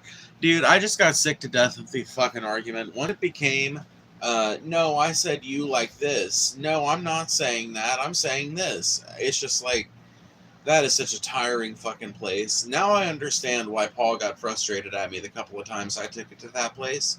Because in the mind of the autist, as you're doing that, you're just explaining your position and trying to make sure that you're understood properly. But in the mind of the person that's trying to have the argument with you, it just becomes like an inability to fucking say what you mean, an inability to admit defeat, an inability to admit error. I would have much preferred that person just say the fucking truth, which is, yeah, I meant context. Sorry, my bad. That's the fucking answer. Not literally defending their fucking assumption that they're better at it than me, and then saying, but I'm not assuming that I'm better at it than you. It's like, motherfucker, that's the fucking implication in everything you're saying. That's the fucking implication. I wasn't born yesterday. I know how to read the subtext. And that shit's just exhausting, man. I hate subtext. I hate subtext because I don't come at people that way. I'll tell you what the fuck I mean, unless the terms of service prevent me from doing so, you know?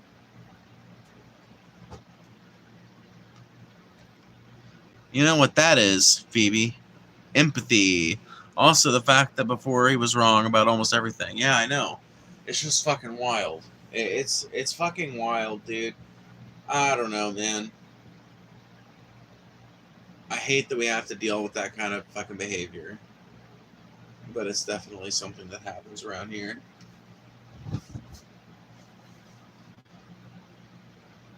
And yeah, the fact that he was so wrong about everything didn't help his case none.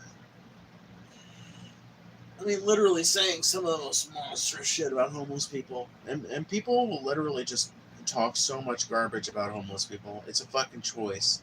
The reason why, let me just explain to people, to anybody who might be listening who doesn't understand exactly why some people are so adamant about calling it a choice. It's because as long as it's a choice, that makes it perfectly valid to punish them for it. That makes it perfectly valid to torture homeless people because they chose to put themselves in that position. Nobody put them in that position but them, and as long as they can believe that, then it justifies whatever they do in response to it. It justifies it by virtue of their ability to excuse it as punishment for their misdeeds, as deserving it, because it's a dishonorable position in society to be in, or a dysfunctional or antisocial position to be in, or whatever the fuck. Whatever excuse they use. Whatever language they use to write off the existence of living, breathing human beings. And there's always language conveniently fucking cooked up to be able to oppress people that have nothing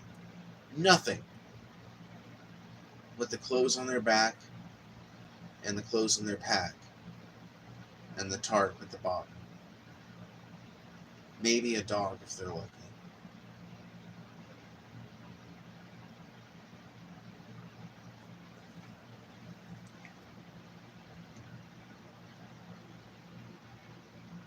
Till they, oh yeah, dude, until they end up homeless themselves. Yeah, dude. People grow empathy like fucking magic when they become homeless themselves. People grow empathy like fucking magic. Suddenly, it all makes sense. Happy Pride season. Happy Pride season. Here's my impression of Americans. Brings up something that could be an issue later. Americans. That'll never happen. Don't be stupid. Happens. Oh shit! Fucking shit! Why didn't anyone warn us? Yeah, no, that's 100% our fucking mindset. It's self-destructive. It's completely self-destructive and backwards, but that's our mindset. That's how America deals with shit. We let shit get so bad in the face of warnings, and we keep fucking partying. We keep fucking partying as the ship fucking goes down. acting like nothing's happening until our fucking heels get wet. And then we're like, oh fuck, why didn't anyone tell us the boat was sinking? Oh no! When the fucking siren's been sounding off for 4 hours. In our case, the sirens have been going off about a number of fucking issues of severe importance for fucking, some of them decades, and nothing has been done about it. Nothing has been fucking done about it. And at a certain point, like, at what point do you blame the American people, right? Because we all love to blame the politicians, but can I just be honest with you guys? Are we just fucking spooning off blame on them, basically? Are we just pushing off blame on them to remove blame from ourselves? Because these politicians are supposed to be fucking subject to our will, not the other way fucking round. Our vote is not the only fucking way to affect these people's minds. In fact, I would say it's the most ineffective way to do it, because it's the way that takes the most time. You know what doesn't take a lot of time? Organizing a giant march of people on Washington, D.C. that settles peaceably in the public parks and sidewalks of D.C. and refuses to leave until their needs are met. That, an entire movement of people, 3 million strong, that cannot be fucking moved or fucking removed, that agrees and commits to sit there peaceably, basically like a rainbow gathering, playing music, cooking food, distributing that free food, and taking up donations for the kitchens, organizing painting workshops and sign making workshops, giving speeches, talking to news reporters, things like that. That a movement like that could change things. Doesn't matter who's in office. Doesn't matter what fucking letters next to their name. That would change things.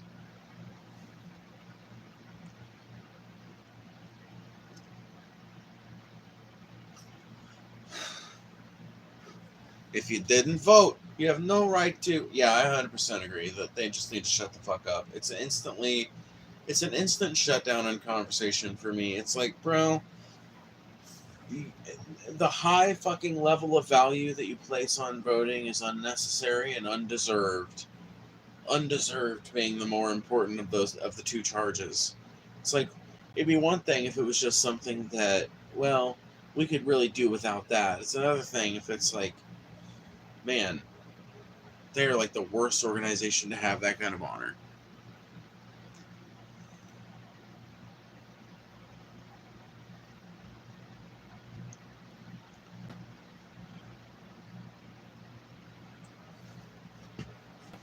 Oh. Ow.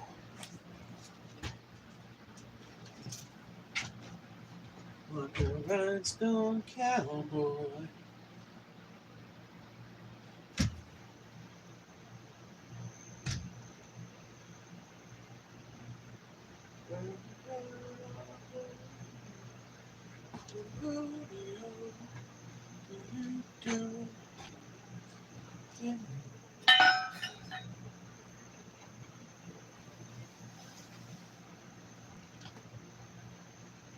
Mr. Beans.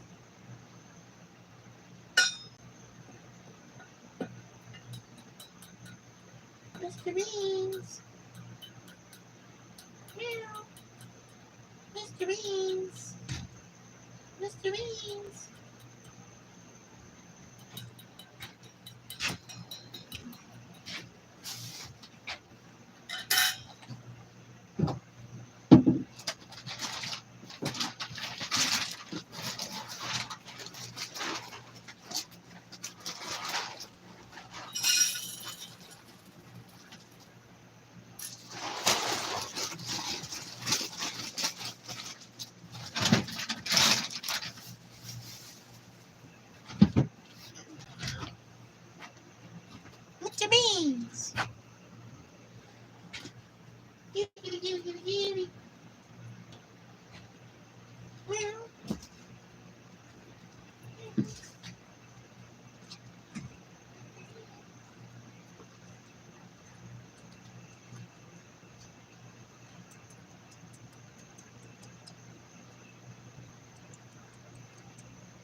I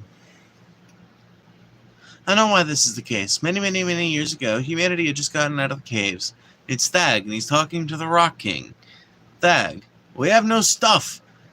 We have no stuff. You have all. We take.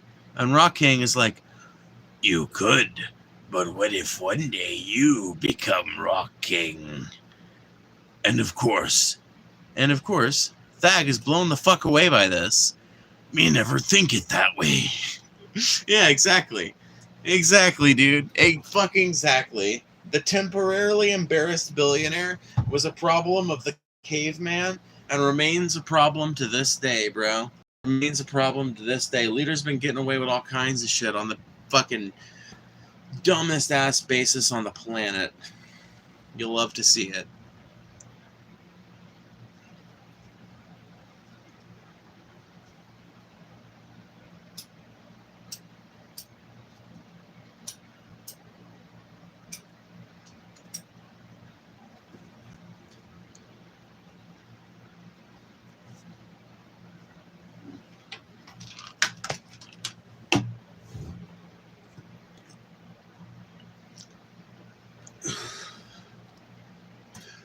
Y'all ready for something magical?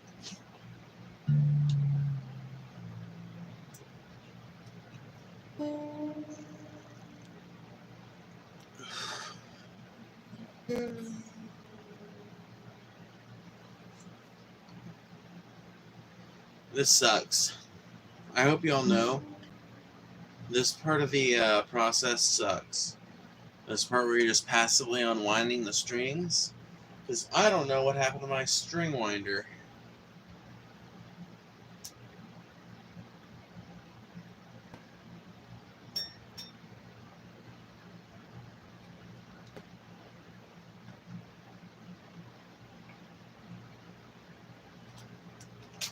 There we go. There's one.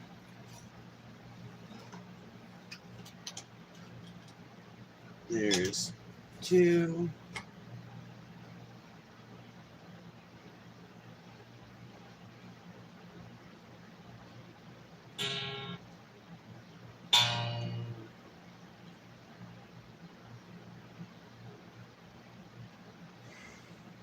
I thought we were going to see the cat, but yes, let the magic happen. Yes, 100%. I really want to hear what the guitar sounds like. All polished up and restrung again. And we might as well do it on stream.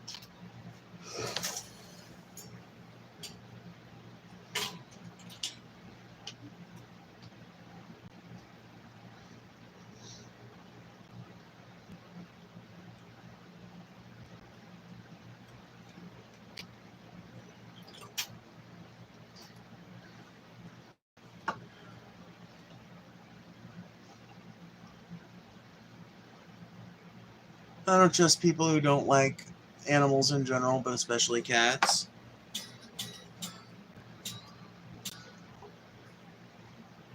Oh yeah, no, I tend to agree. I love kitties. Kitties are nice. Kitties are good.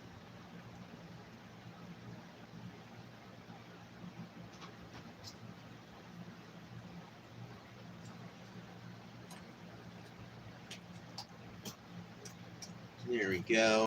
Oh my god, this feels so good already.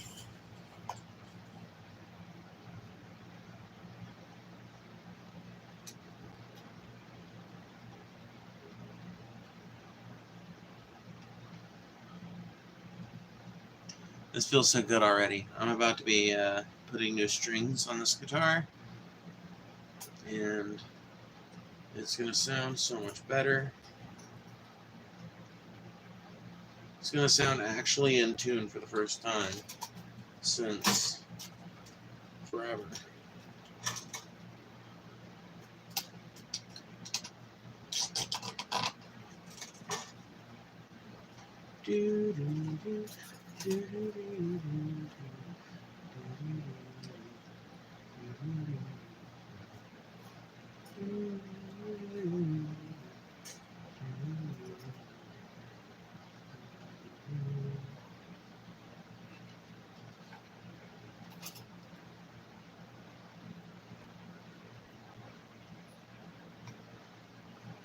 There we go. Yay!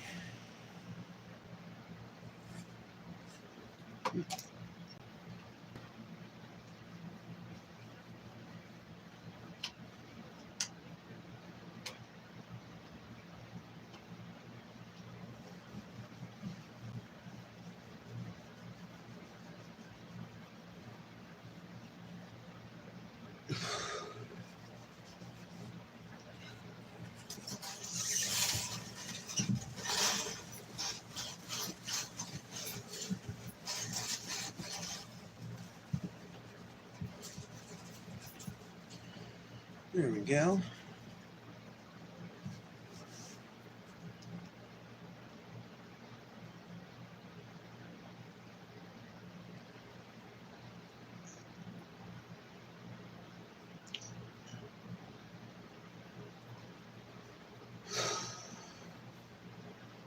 Now I'm going to see if I have any of my treatment over here. I don't think I do. But I'm going to see. Got it somewhere else.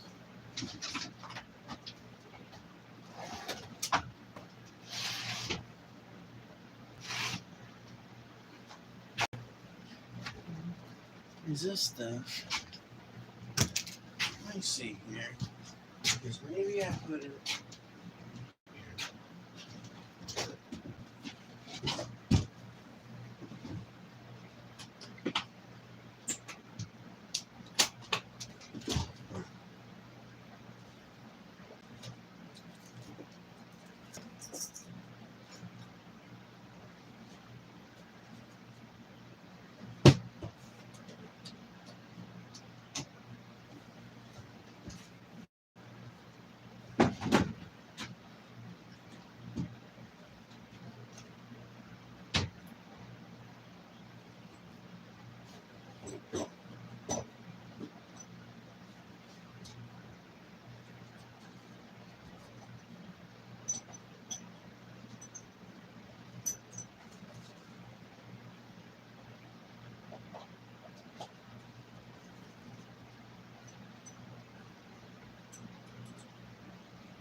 Oh, shit.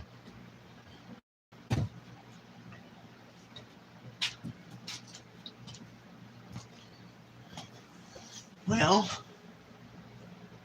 I did not find my string treatment, but that's okay. I did find some Dunlop spray, so we'll just call that good.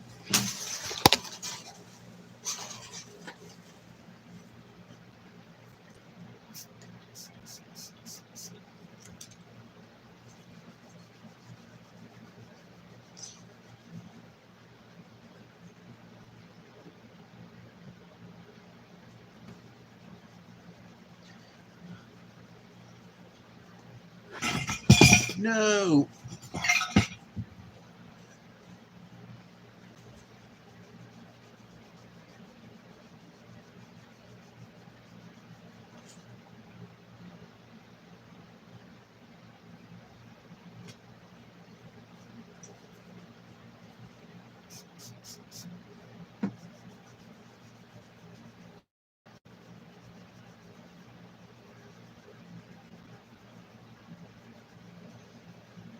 So this stuff is Dunlop 65 guitar polish and cleaner. You apply it to the cleaning cloth and you just go to town on it, basically. Great for the fretboard, great for the frets themselves, for the neck, for everything.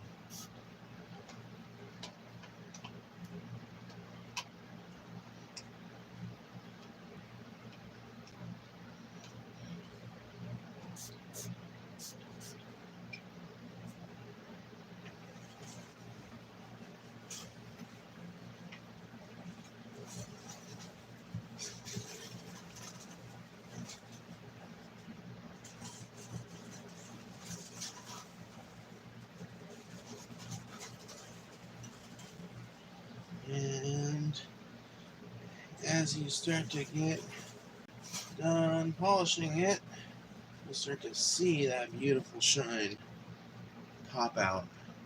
And I'm going to flip it over to the back side.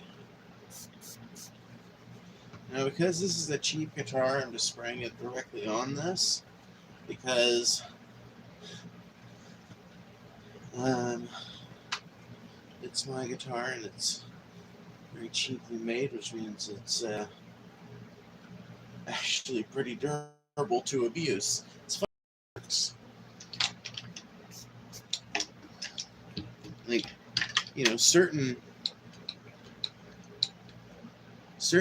musical instruments are, you know, like if you get the right model, not the absolute base model, but not one of the premium models, like a mid-range model, you're getting something that's way higher quality than anything else in the lineup just because it's made out of such reliable materials.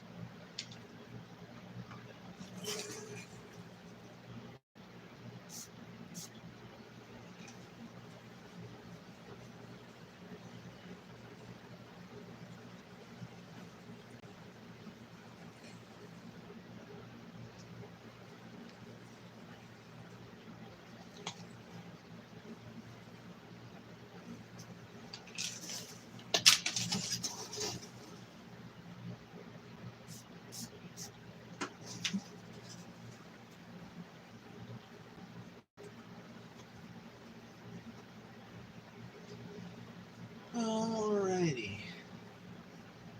And now we got it all polished up. Now I can pop out the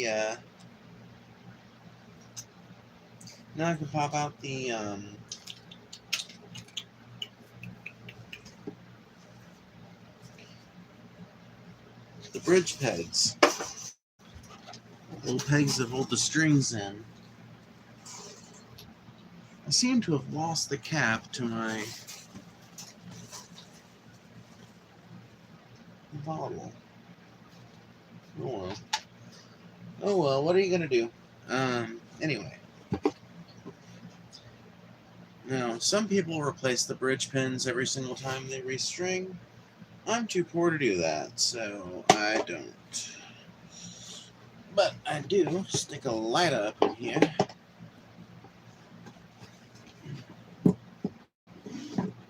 And there's the bottom of those bridge pins. And just kind of gently press against them. You might have to rock it kind of side to side to get some of them going. And once you get one, usually the rest start popping out pretty easy.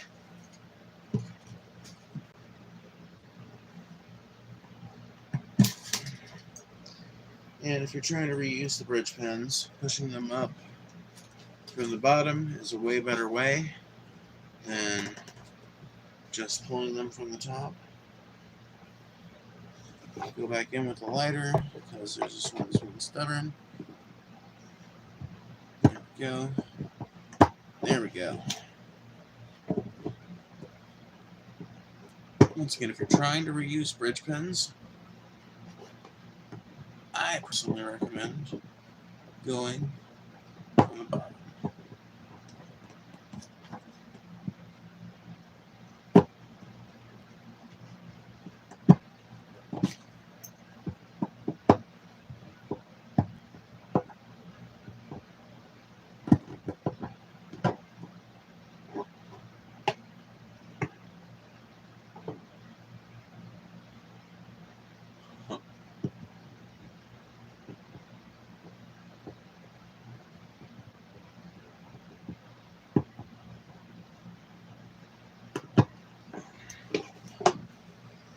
And that one didn't want to let go.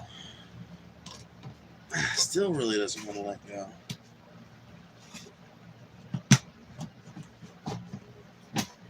Fuck it, finally. Jesus Christ.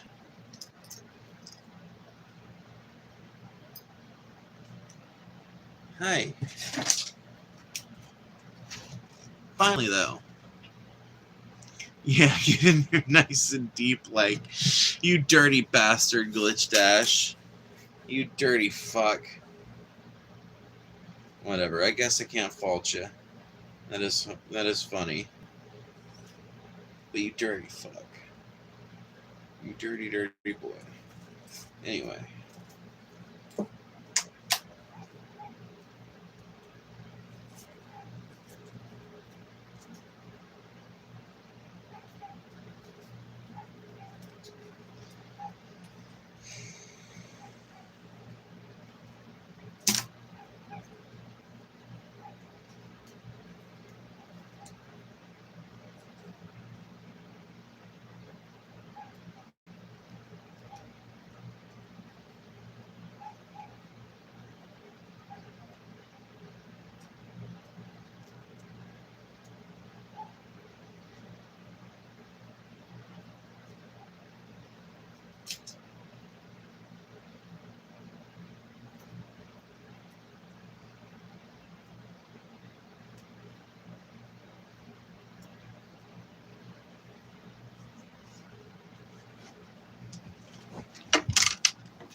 Alrighty.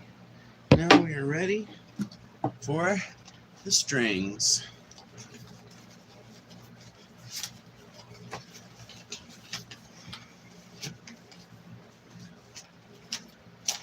Starting with 56.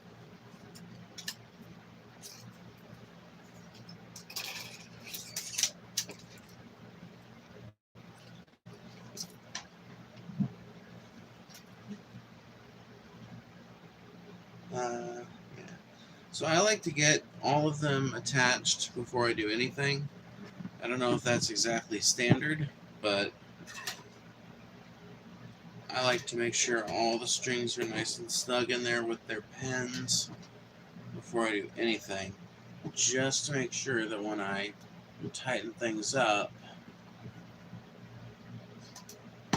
that I'm not going to get any nasty surprises.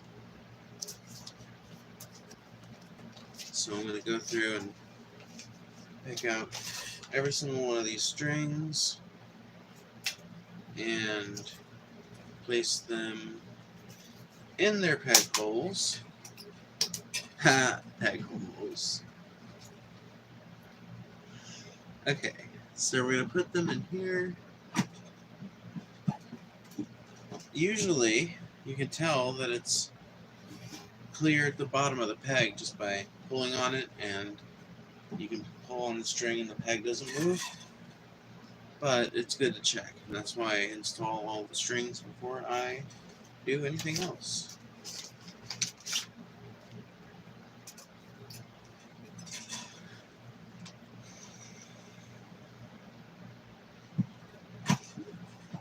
There we go.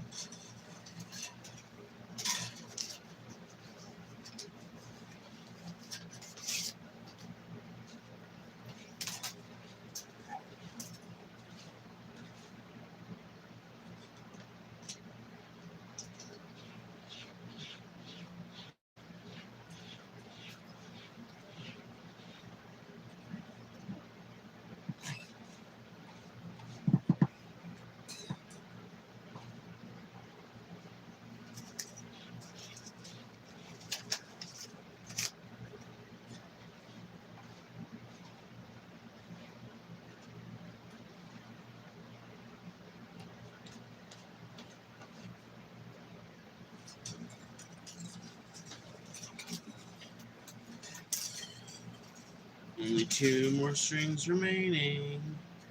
Only 1 after this one.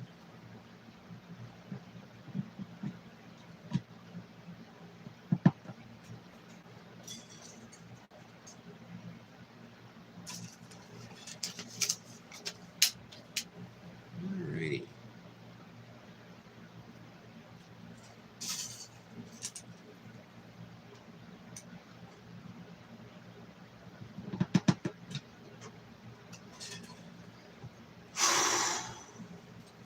So now I'm just gonna let these fall over to their respective sides.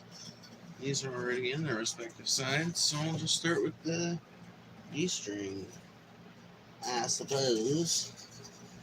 So first I'm going to adjust this tuning peg to an almost neutral position.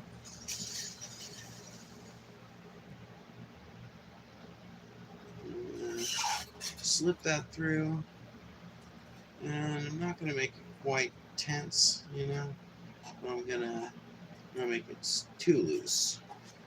And then I'm just going to bend it backwards. So what I've done here is I've turned this little tuning peg so that the hole faces roughly like this. So at an upwards angle, like you're going to the top right of the headstock. Looped it around there, and you can see roughly how taut it is against that, And now that I've got that there, I'm just going to hold my thumb there and tighten counterclockwise. That bend that I made will help to hold the string in.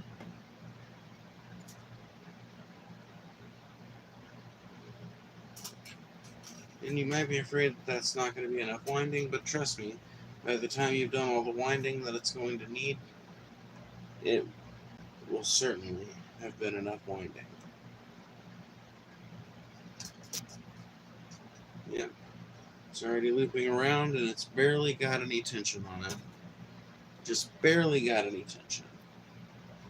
You see, it's already looping around and around.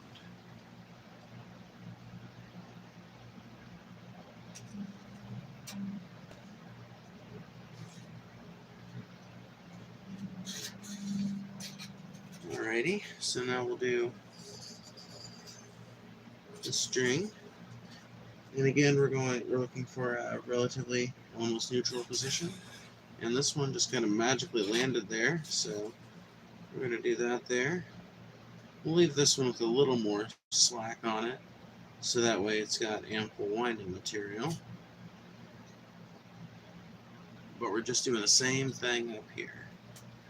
Just twisting this back so that it forms a nice tight recurve with the string traveling inside the headstock, inside the tuning peg.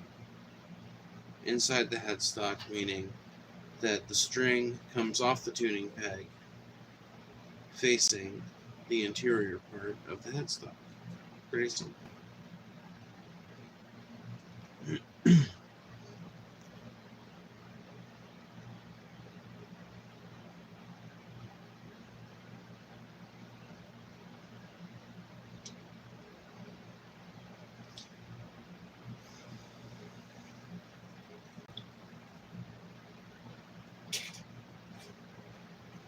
And now we're just going to tighten it up until it reaches the point where it's got a certain amount of tension on it.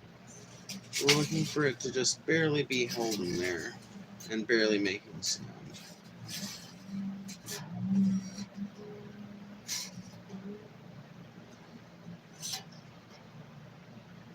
And you'll notice as you put new strings on that the guitar will actually kind of like take itself out of tune passively just sitting there.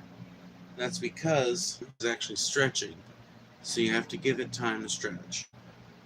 Now we're going to go back to this side and install this string. Once again, we're looking for that position on the tuning peg. Makes it a lot easier to string these on. Customary bend towards the top of the headstock, and once again twisting towards, well, twisting counterclockwise for the part of the headstock facing you if the headstock is on your left for a standard guitar. All of these instructions would be reversed, I think, for a right-handed guitar. For a left-handed guitar, I should say.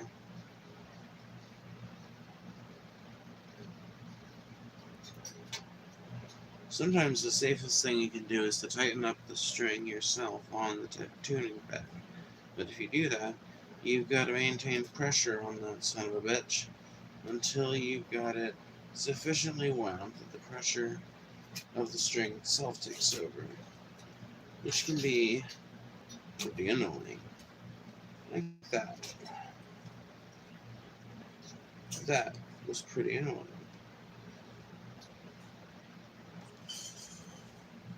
But not to fear. I just twist and twist and twist and twist and twist. And eventually, all my stringy dreams will come true. There we go. Now it's starting to get some tension on it. And after it starts to get tension on it, you know you're doing something right. It means the wind is holding up.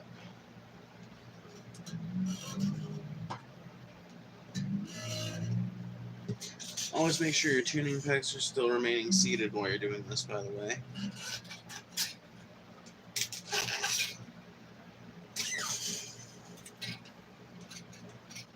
I mean, don't always. I just mean, like, you know, look at it every so often.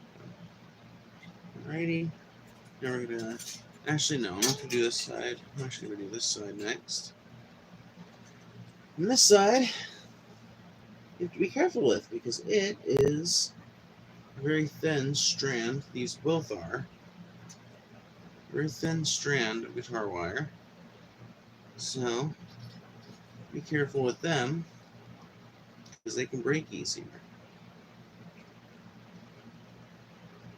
And to break a string while you're stringing is one of the most painful tragedies an acoustic musician can face.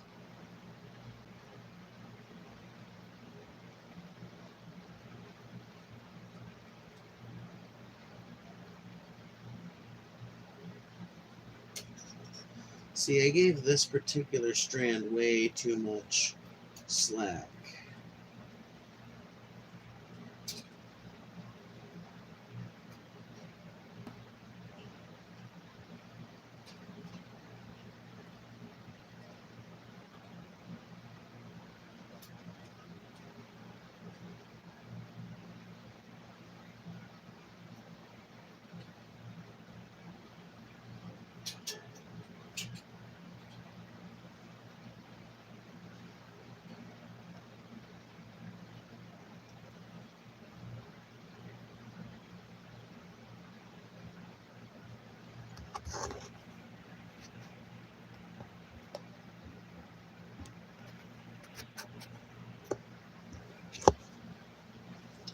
I can't see the other messages and it's on live.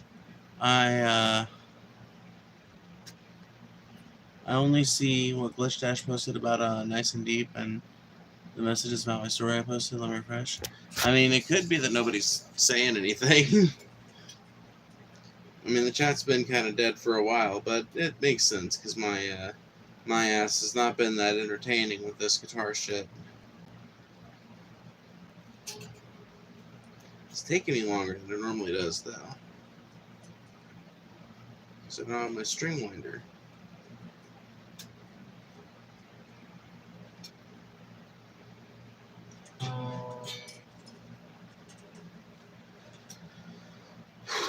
Okay. There we go. Now I can go back over here, do this final big old fat string.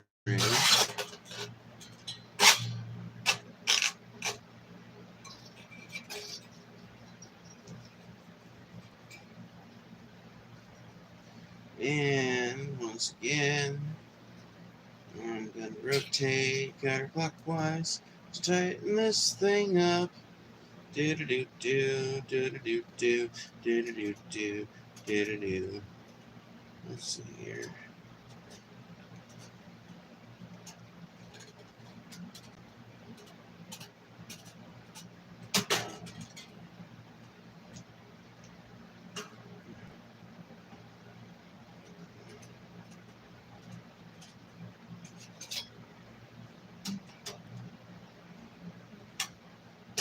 Nah, damn it.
And finally, the high.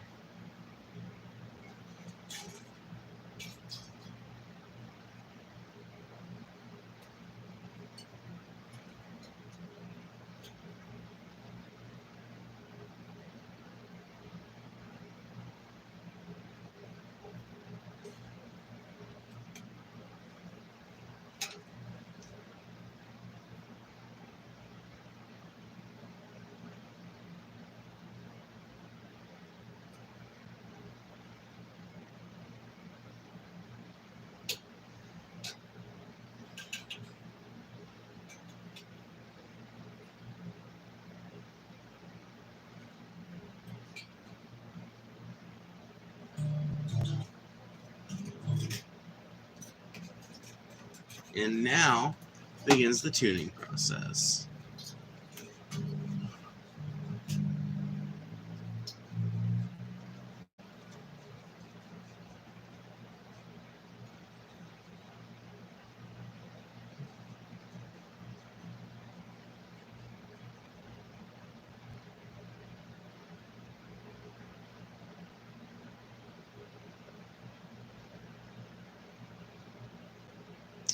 I think I have a pressure problem here, so I'm going to do myself a favor and redo this so that it's a little more secure on here. Because I don't trust how it was about to be on there. I just saw it fucking snapping off the moment I went to fucking tighten it up. So, there we go.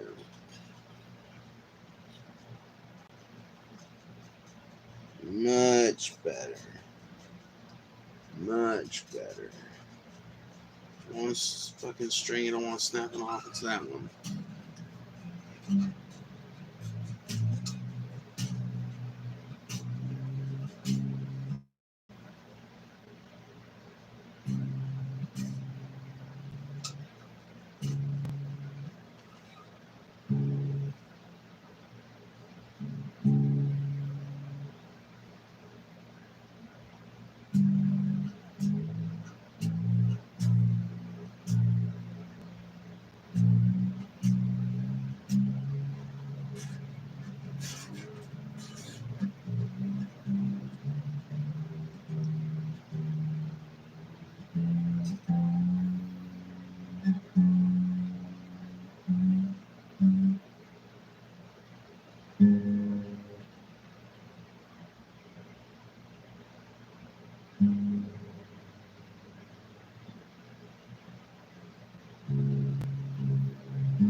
figure out what the fuck she was barking at.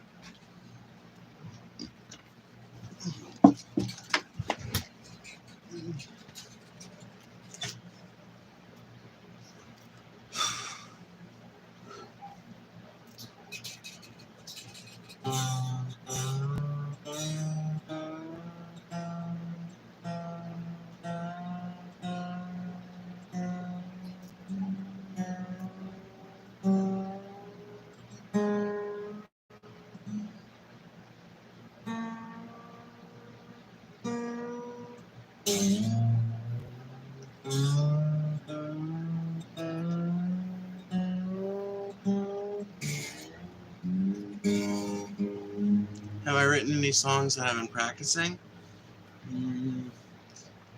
There was one that I wrote about. It was like it was like a pro weed song that was a response to Jesse Wells. I think that's his name.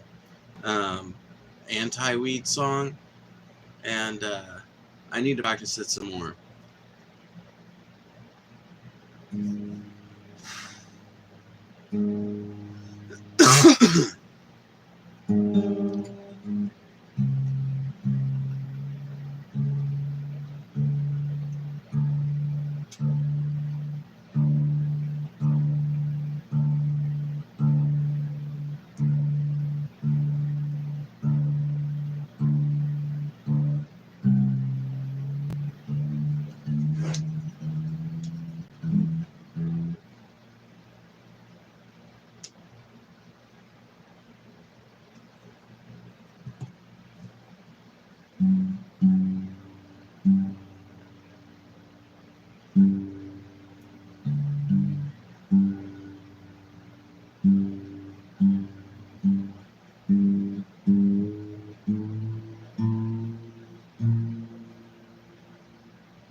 I'm gonna tune it to a step below standard for now.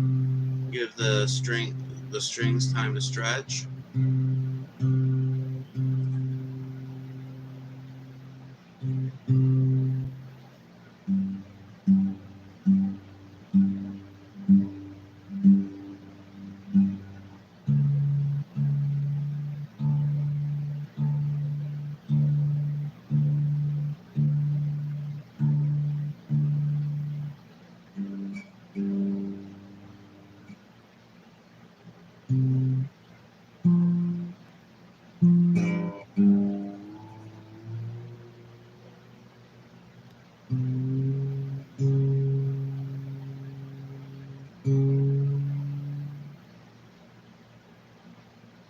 You have to be very careful with the G string. God, you have to be so fucking careful with it.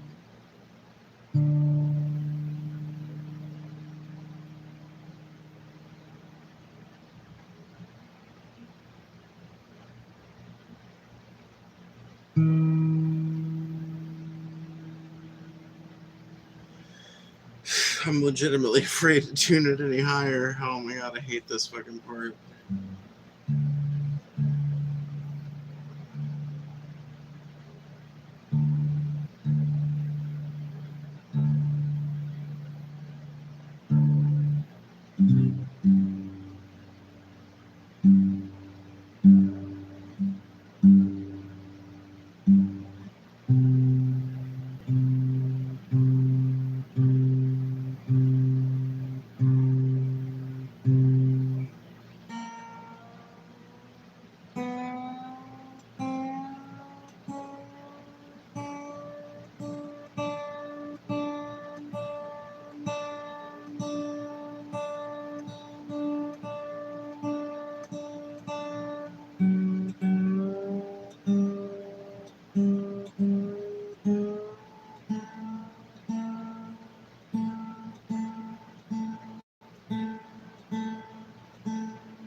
Sounds nice. It does, doesn't it? It does sound nice, does it not? Um.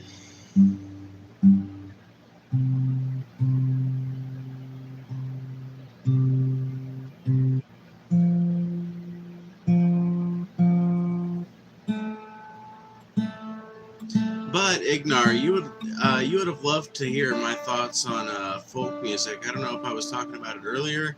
I don't remember when I talked about it. I think I talked about it on stream, but I was talking about how folk music is an example of how literary traditions just reiterate. I think I was talking about it on the stream last night. Sorry.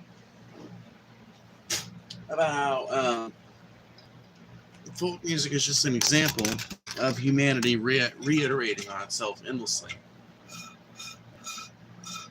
And as part of that, I've been thinking about rewriting a bunch of old folk songs.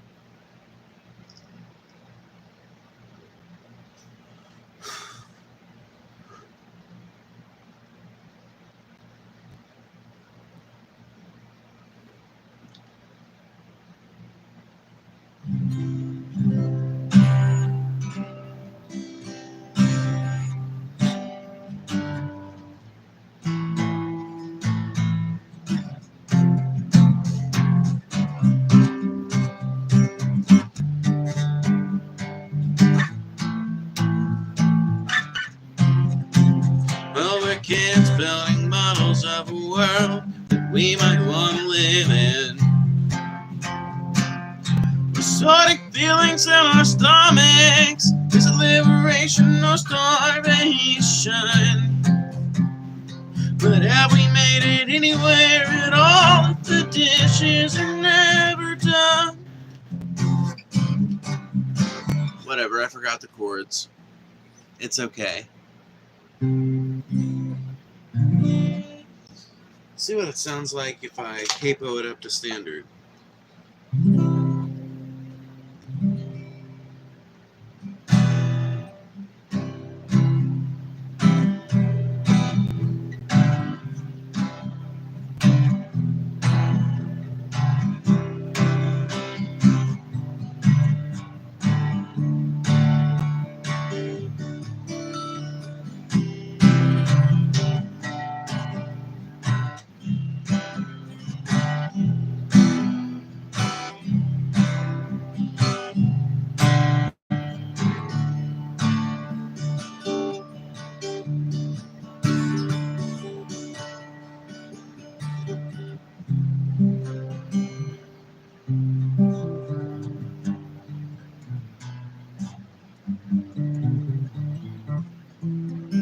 What the fuck?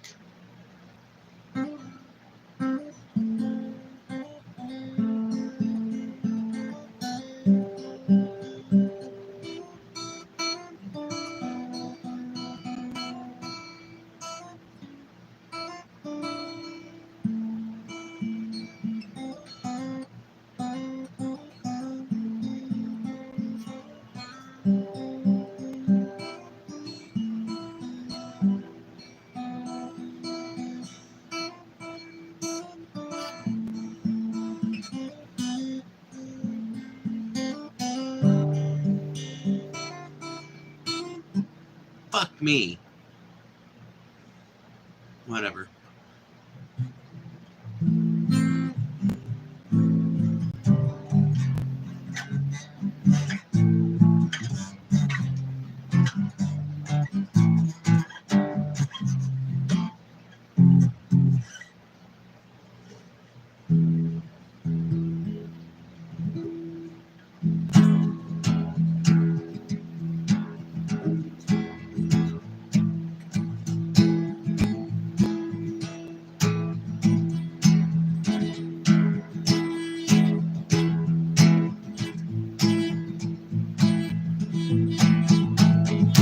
I'll paint you a picture with words I misheard. We still talk like every day. We don't talk in the same way that we used to. I'll move on and forget you. We would never see eye to eye either way. Like her 'cause she's smart and strong and independent. Puts me in that place, but I don't know where I stand. If only I could find the words, muster up the heart, tell her never forget her and she'll always have a heart. Whoa. I'm too tired to play a song in full quality, but I will play you guys something tomorrow. In the meantime,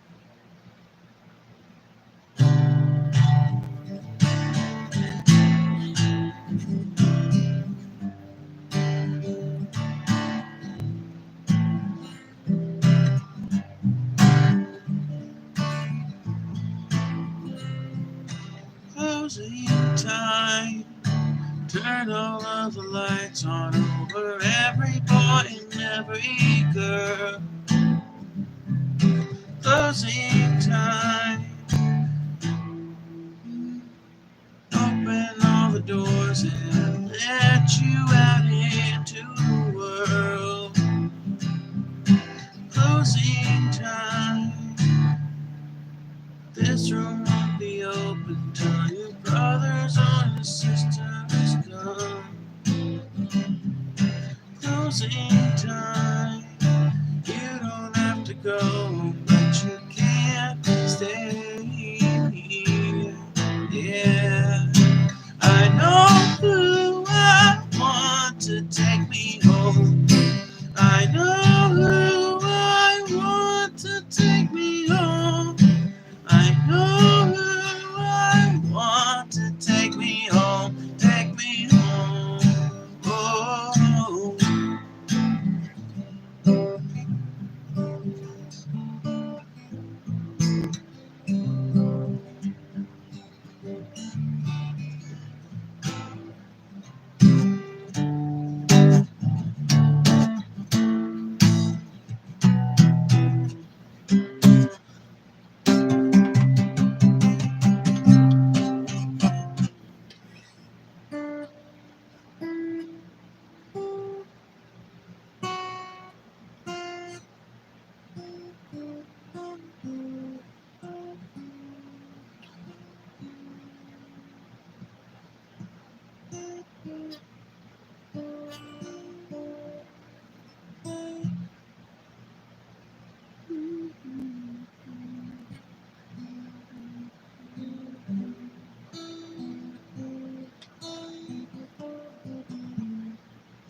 Wait, what?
Yeah, I could probably learn it at some point.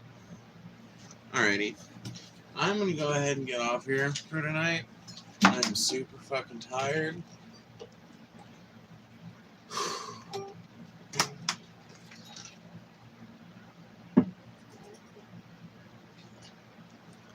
And, yeah. I suck at it, but I'm going to play it now and see how far I get. Nice. Well, I will see you guys later. Thanks for hanging out.